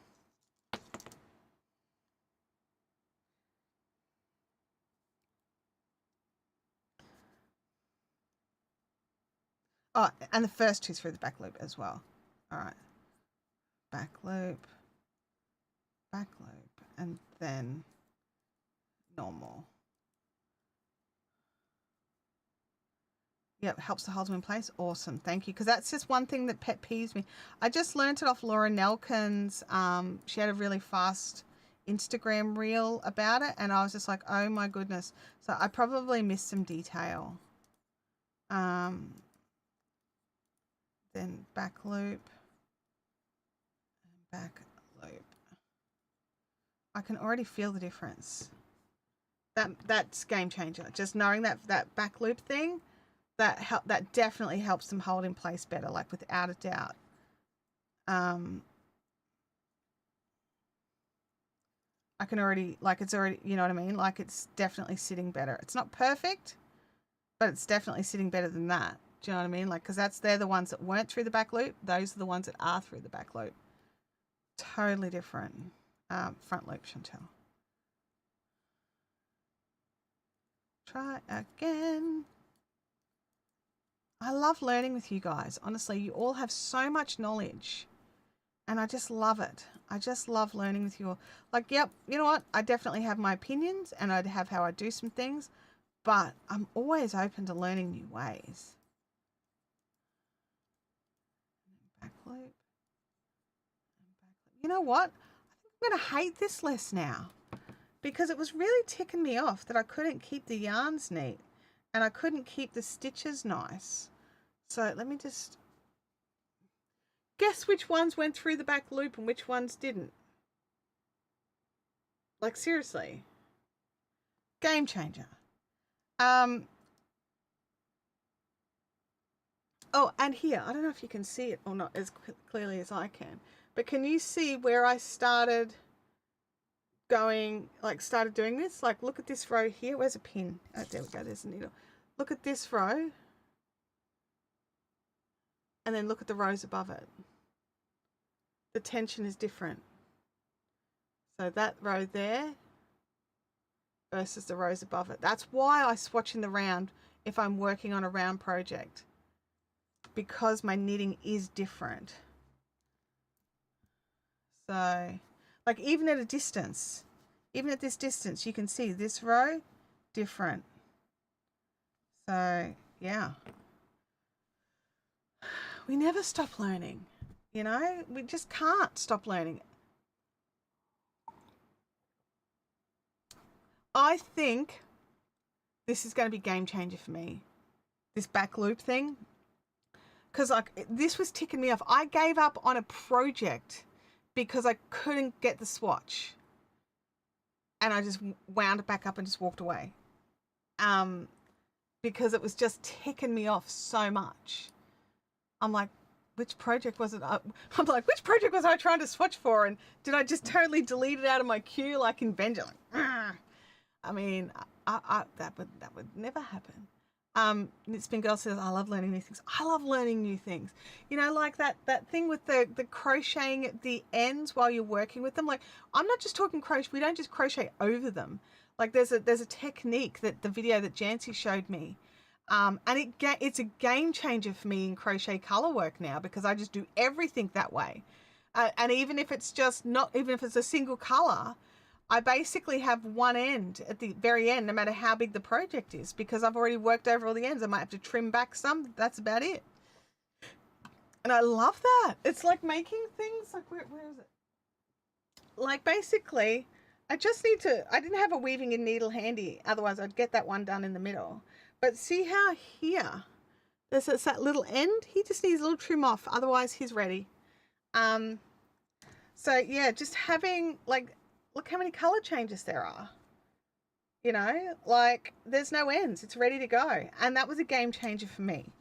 And that just opened up all my color work stuff. So that made that made the Jethro sweater totally doable. So if you haven't checked out that video, if you go over to the Discord, the Fibrific Fun Zone Discord, if you go over there and you look in the Jethro section, at the top, Jancy dropped a link for it. So can totally go and learn that. Sarah says, the kind of stuff I write in my project journal, just a notebook and pen, it helps me remember stuff and learn. If I put it in my Ravelry, I get digitally distracted online. I get that. I get that. So what I tend to do, because I understand that, is you can see, let me just screen share again. Because of the kind of browser I use Arc, which is available on Windows and Mac. You can use it on either now. It used to be Mac only, but now it's not. I can actually, like, see here, the only tabs that I can see, I'm just going over here, are the Ravelry one, which this is the one for that gauge swatching, so I can kill that, and the gauge and the round thing, so I can kill that. But if you look here, there's no other tabs around. I was able to go to Ravelry. There's nothing else distracting. Whereas I have my work tab, so I have it all separated out. So here's my Fibrific work tab. These are all my other things. So my email, my different stuff that I use, the things that I have to have open for this live stream, all that sort of stuff, right? But if I can have this tab where I can just go in, do the thing I need to do, and leave. And so when I close this Ravelry Ravelry out, it's empty. There's nothing there. There's nothing to be distracted by. So I just go in, jump back into Ravelry, and boom, I'm back in. And I'm not going to get distracted because it's only Ravelry. Now, it's going to depend on your brain, obviously, but that works for me. So definitely recommend trying it out. Because you're right, the second I can see that I can just check my email quickly, I can jump on and check a Discord, you know what I mean? Like the second I can see all of that, I'm doing it. And I do it on my phone all the time. I'll be like, I want to check a recipe for something that I'm going to make dinner, but then when I open my phone up, I will have received a notification for something. I'll just quickly check that. And then you get in this rabbit hole and then you realize it's 20 minutes later, you haven't started dinner because you needed to check the recipe. So I definitely get that. Leanne's added in the link to the Discord. Thank you, Leanne. So yeah, but yeah, different things.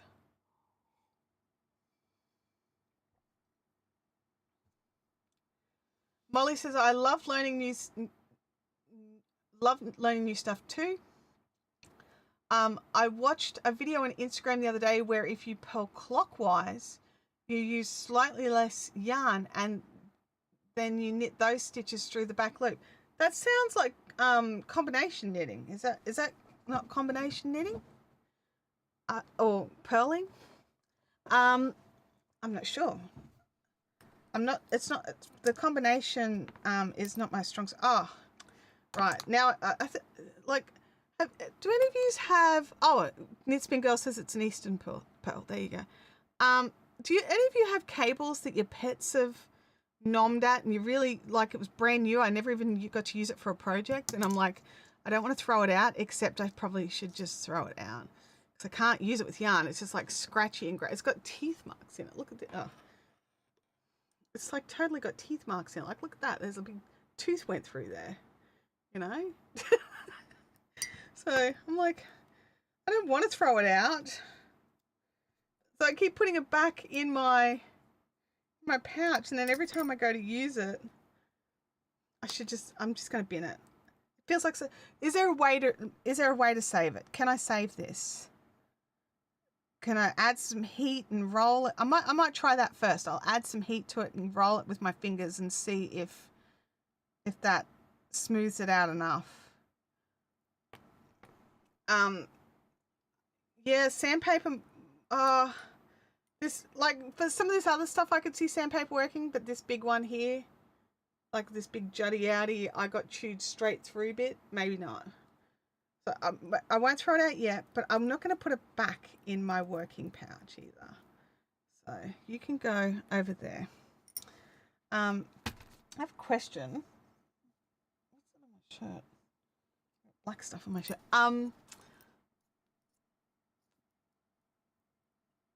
I've only ever bought my knitting needles as part of sets. So they've always come with like little pouches and things, right? But I've been buying the carbons individually because like they're really good. Like, don't get me wrong. But I want to get their own pouch for the carbons. Does anybody have a pouch recommendation that that I can look at? Because they don't technically, like, they're not easy in here, right? Because they're so long and I have to move the zip out of the way every time. And I've been also adding in extra tips for the mindfuls as well, because there were some gaps. And so, you know,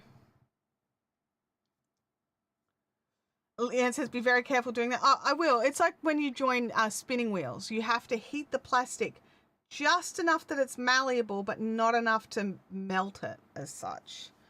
But yeah, I think I could do it. Or it's like, how much are these cables? Is it really worth the risk? I don't know. I'm so happy with that back loop thing. I mean, look at the difference. Seriously.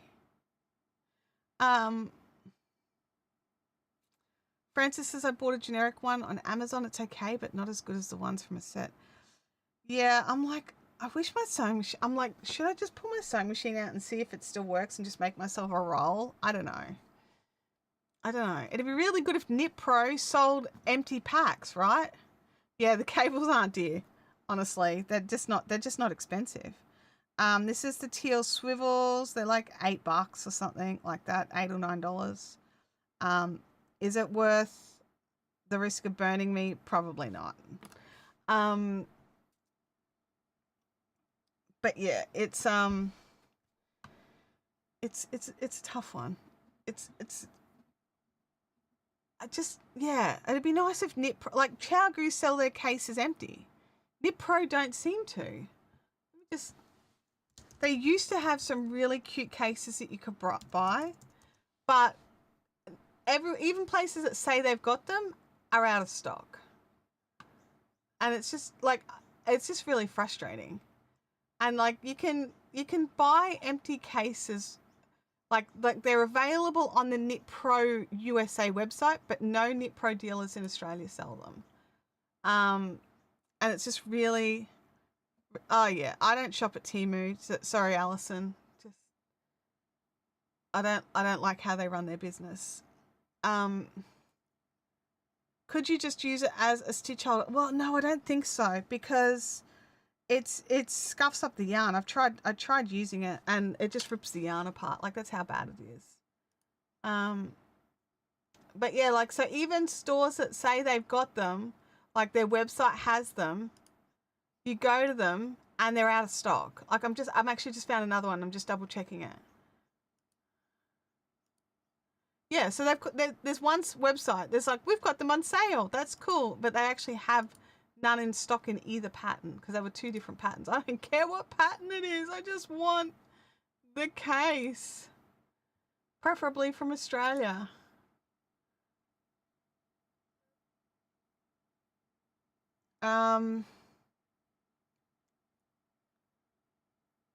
Christina says, so I don't knit, but I bought a roll up paint brush canvas for my crochet hooks, and that works well.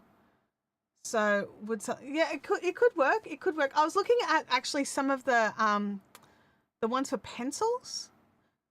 Same sort of deal. Yeah, I was looking at Amazon and I was looking at AliExpress as well. AliExpress had some. And maybe I could talk someone into, Bianca, I do know a couple of phenomenal sewists. Because look, the thing is, this sort of style of case with the zips, I love them so much. I would prefer something like this. So it needs to have the elastic stitch. I'll get that out of the way.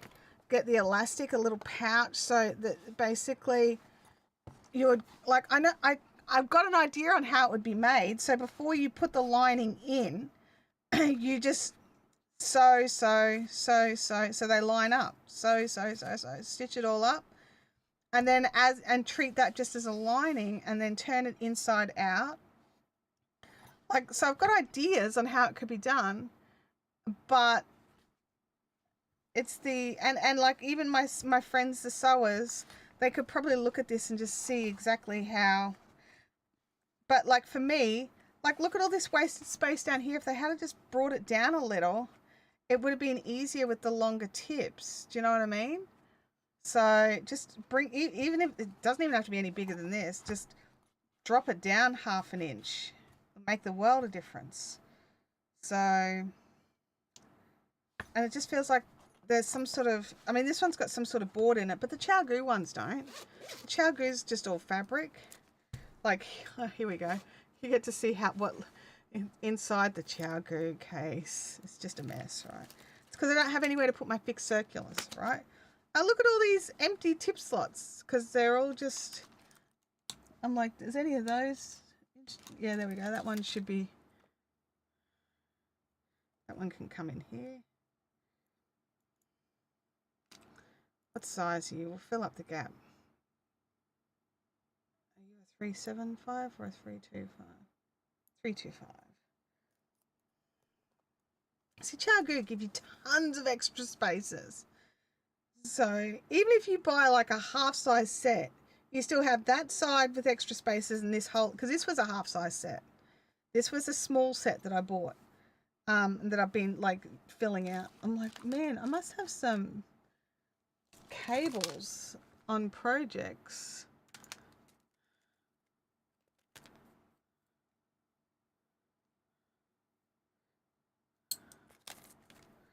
What size are you? 4 mil. Boom, boom, boom. There we go. But yeah, so I just want some extra tips and stuff, you know. What are you? Very chunky. 7.5.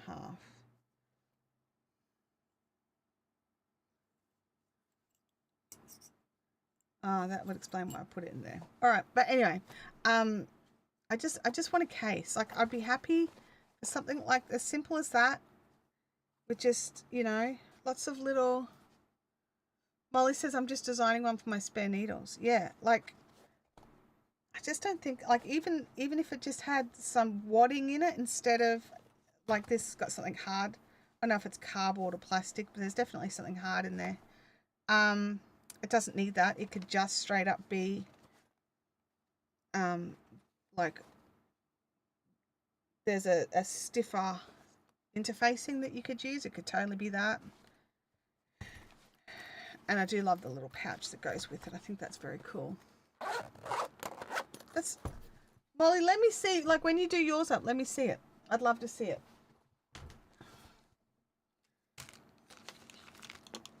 Just shovel these back in here. Such a pro.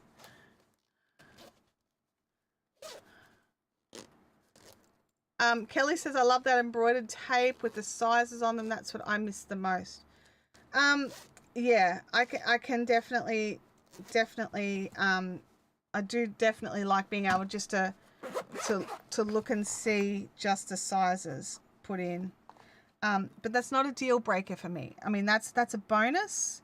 And the other thing is I do have a Cricut. I could always create some iron-on and get that on there anyway. It would be small and it would be fiddly, but it would be worth the job. So rather, because I'm not sure if that's embroidered in, but I can embroider on my sewing machine if I could get the stupid thing to not be a bum. I haven't actually touched it in over 12 months. So you know how like sometimes you'll be like, this is going in the naughty corner because it's being naughty. And then you pull it out and you're like, why is it even in the naughty corner? I don't know what's wrong with it. I can't, it's not doing the thing anymore. And so that's probably my luck. But I haven't checked. But yeah, I'm a little frustrated that I can't buy my official Knit Pro. Like I would love to buy the Knit Pro Carbons case. I'd love to get that. But yeah, I just don't seem to be able to in Australia. I'm just on Etsy here. Let me just screen share with you. Screen share. Here we go. I'm just on Etsy. And look at this one here. It's so, like, they've actually stitched in all the sizes. That's really cute. Lots of good reviews as well. I could buy that. There's a spot for cables and everything. It is a roll rather than a zip pouch. That's the only downside. And the fabric's not really my jam, but I'm not that fussy. Let's see, look at this one.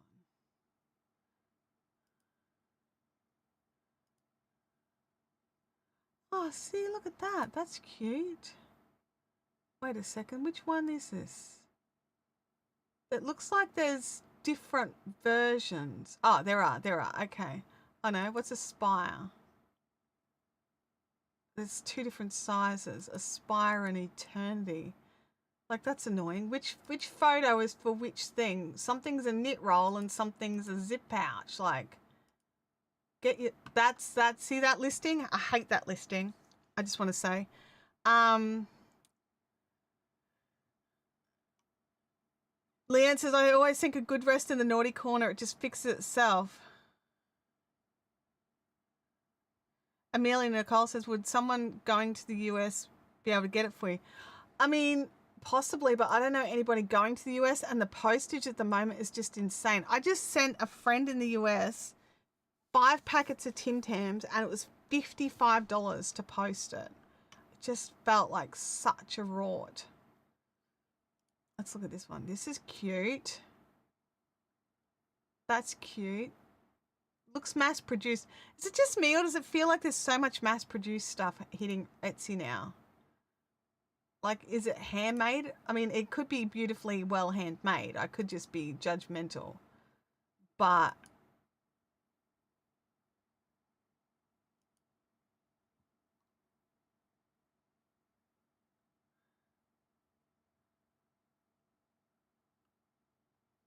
yeah, I don't know.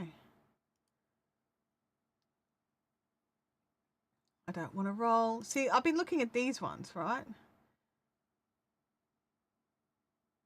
And it is the Knit Pro, it's a Knit Pro official case. Is this one, this is the one for their fixed circs? Yeah, this is the fixed circs. But you could get this for fixed circulars, fixed circulars and also interchangeables. And I think they've got one for DPNs as well. So you could get it, you could get it to match, like, so they'd all match. Because I kind of like that, like, all my Chow Goos have their matching fabrics. So I've got this one. I've got the one with the black tab, which is for my bamboo needles. I've got my red case, which is my interchange, which is my crochet hooks, the Tunisian hook set. And then I've got the skinnier one in the same fabric that's for my DPNs. And I love that I can just like go, that's Chow Goo, I'll grab that. And I know, like, these are my mindfuls, so my Knit Pro mindful, so no problem, so grab that. I like to be able to have the different brands in this matching packaging, which sounds so, I understand how dumb it sounds. I really do.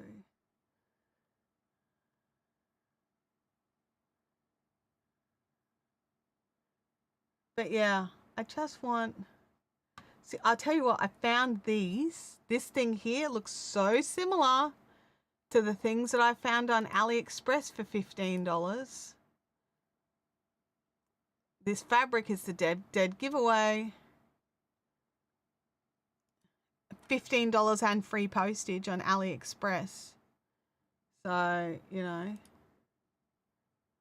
Whereas, you know, this is probably handmade. Some, like, I know of wood turners that knock these out.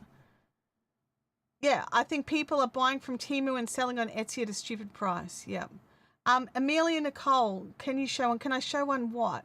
Just out of curiosity, so I can go back because I missed it. Francis says, I was chatting with Mum about sewing and she reminded me I need to clean, oil and change the needle. Yep, and that's the thing. I regularly did that.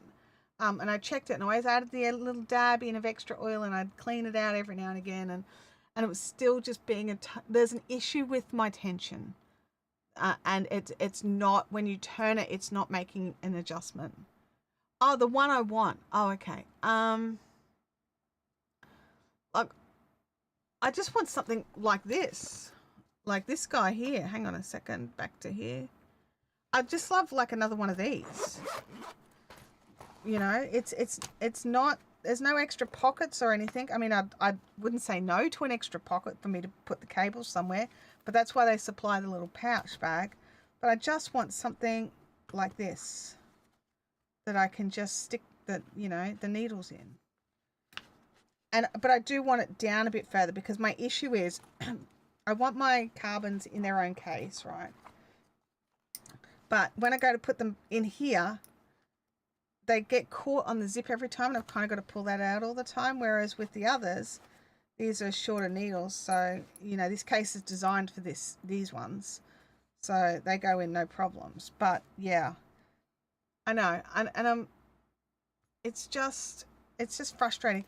And they did used to sell like not the mindful case, but they would sell like that one with the blue on it that I showed before, or another one that had like a you know what I want. Does the carbons have a case in the US? I'm just looking. I don't know if I can buy oh, what am I doing here? I spelled carbons wrong.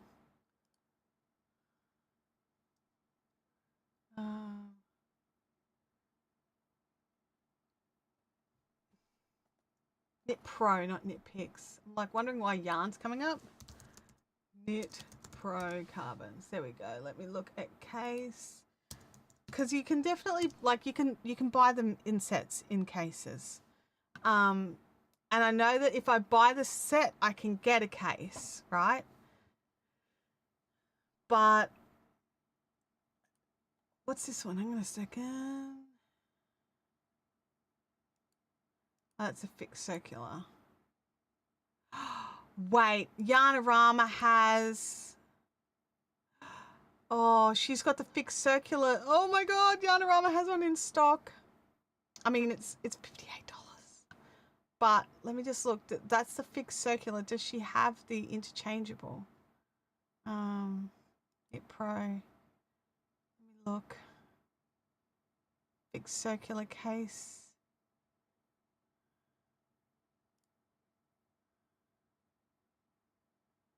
I'm like, I'm holding my breath here. I'm like, it doesn't appear that she has the interchangeable in stock. Oh, I was so hopeful for a second there.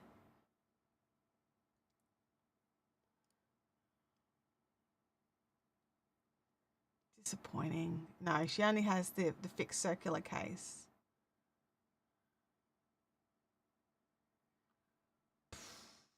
What was I was looking for a carbon set. Sorry, and that came up and I got sidetracked. All right, carbon. Yeah, it looks like you can only get the carbon set, like the carbon's case, if you buy the set. The Salamanca Wool Shop. No, I've never even heard of it. Salamanca Wool Shop. Let's have a look. Are they in Australia?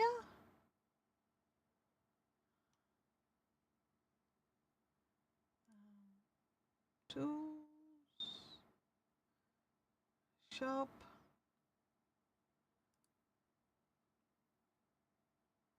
The website doesn't have, like, it's awkward. Let me just dig here. All right, let's have a look here. They apparently have cases. They have a Knit Pro.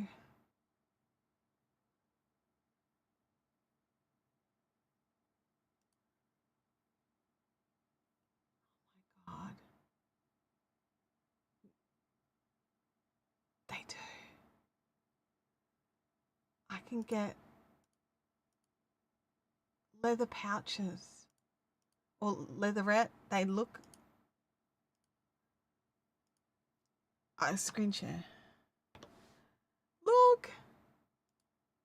That's that. So they've got assorted needles case, cable case, a DPN's case, fixed circulars, interchangeable needles, and a notions pouch.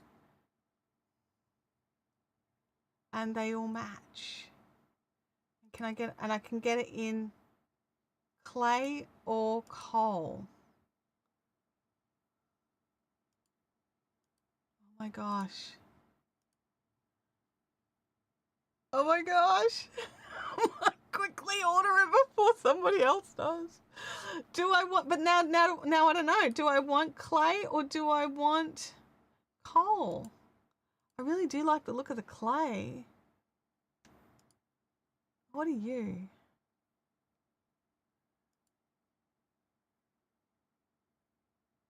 I don't know what that case is. It's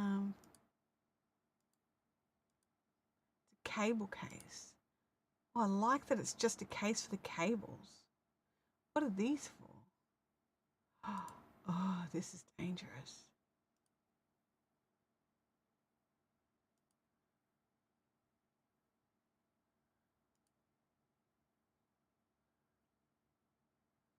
And do I get the interchangeable needle case that's just got the, I don't know. Nitpicks has a purple one for 27. Leanne, can you throw in a link?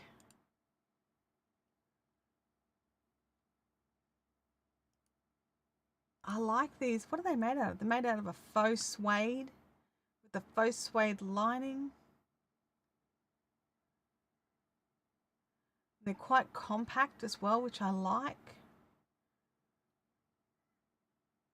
Yeah, maybe that's what I'm thinking as well. Oh, yes, Amelia, your name is showing up green because you were gifted a channel membership. So that is why. And we will have a channel members video call happening over in Discord. So make sure you're all set up on Discord as well. We'll get one done before the month is out. Oh, I do like the clay.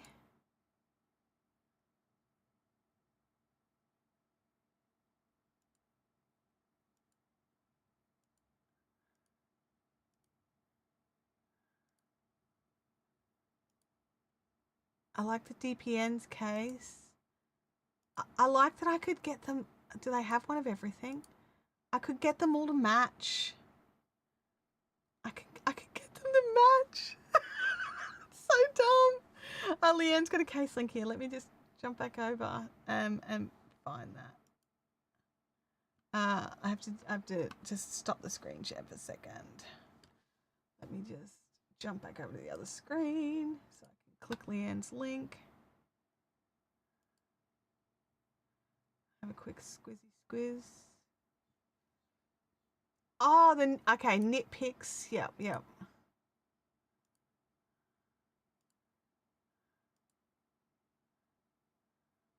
Their photos are really hard to see because of how dark it is. They haven't lit them very well.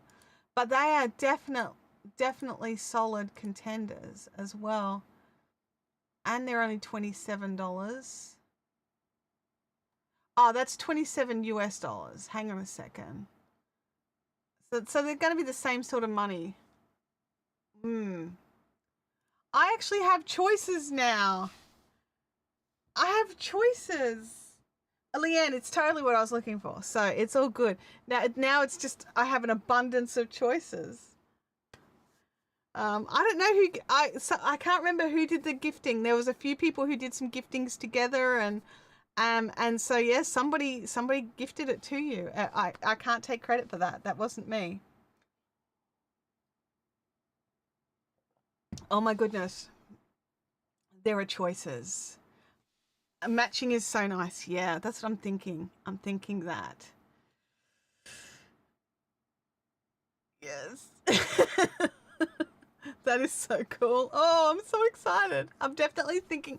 I'm leaning towards the clay. And I think I would like. I think I would like a fixed circulars case that I can put all my chow grease stuff into because have one. I thought I did have a ChowGoo fixed circulars case, but do you think I can find it? But I have a feeling I looked at it, I reviewed it, and then I repackaged it and sold it rather than keep it. So I would do that. I would be sent one and then actually just sell it rather than keep it. So yeah, the internet, yeah, it's tough. But I love the cables case. Like, I can see Salamanca Wool Shop getting some serious coin. So, or just get the assorted needles case. And it's got a little zipper pouch in it. And it's a little bit more, but then a few things could go in together. Yeah, I know I don't have to rush. I don't have to rush. But I'm just like so excited that I have options. I've never heard of the Salamanca Wool Shop. My one piece of advice for them is their shop options for their yarn crafting stuff is just yarn and tools, and then it's all in together. I kind of had to narrow it down, like click the search button for case. There was no way to divide it out. Oh, they do have the Blossom needle cases as well. Let me have a look at that. Oh no, they don't have any left in interchangeable. They've got the fixed circulars and the DPNs and the pouch, but not the interchangeable. Let me just go cases.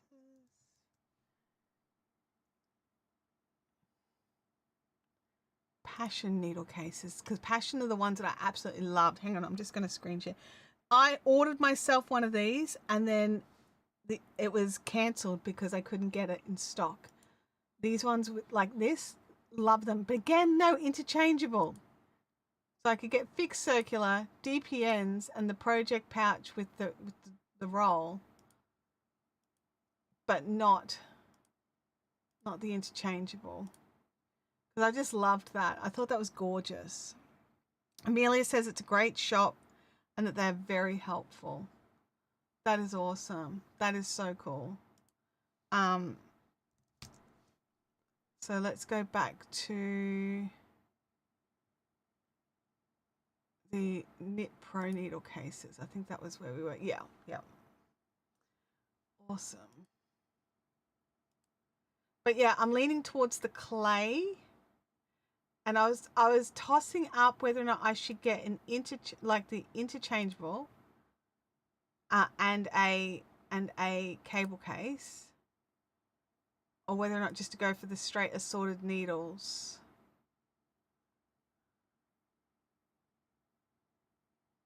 Because like the assorted needles, you can fit 7 pairs of interchangeables or 10 pairs of DPNs, 5 pairs of fixed circulars. I don't know. I think I like the separate ones. Anyway.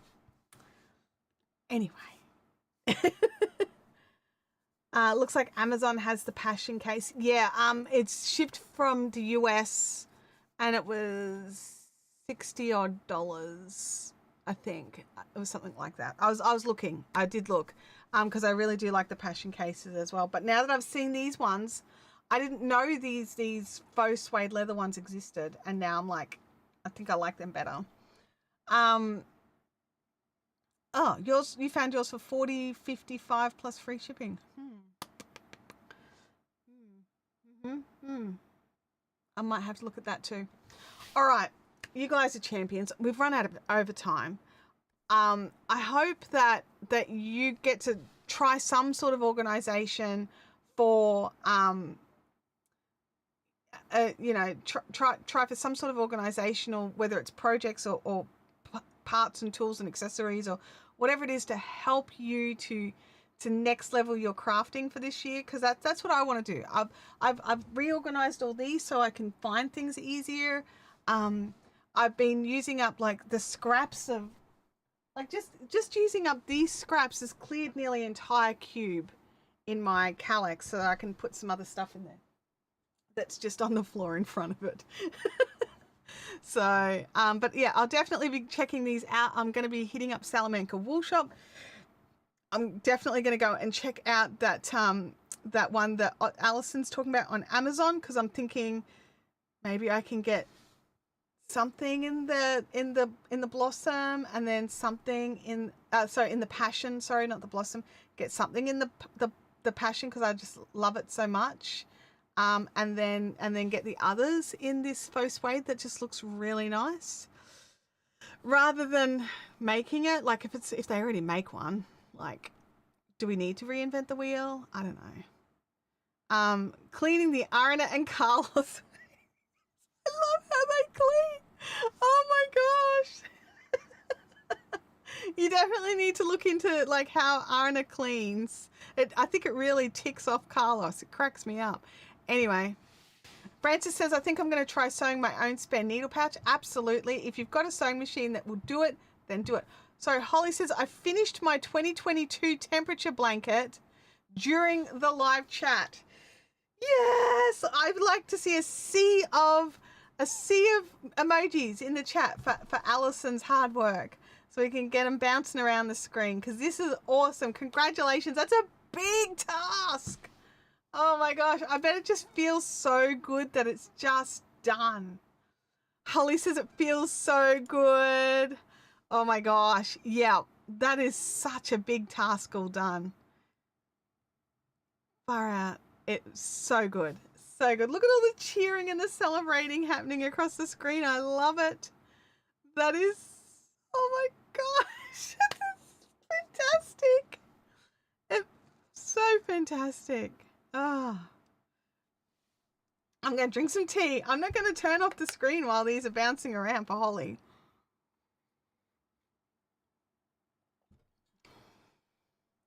That's such a big thing. Those temperature blankets, like, they can get away from you. They can. I've never started one because I know me.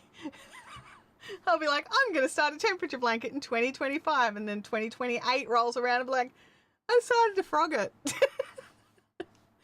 Oh, but no, that is amazing. That's such a huge effort, and you've worked so hard. Now it's all done. Please, I'd love to see photos of it. Go and pop it in the Discord. That would be so cool. All right, my friends. It's so good to hang out with you, and our first stream of the year has been so much fun. Of course we got sidetracked. It's just how it goes. But it's so awesome. It's so awesome. And I'll catch you all here. I'll catch some of you tonight at Caffeinated Crafters at IKEA, and I'll catch the rest of you back here on the channel for the live stream next week. Bye now.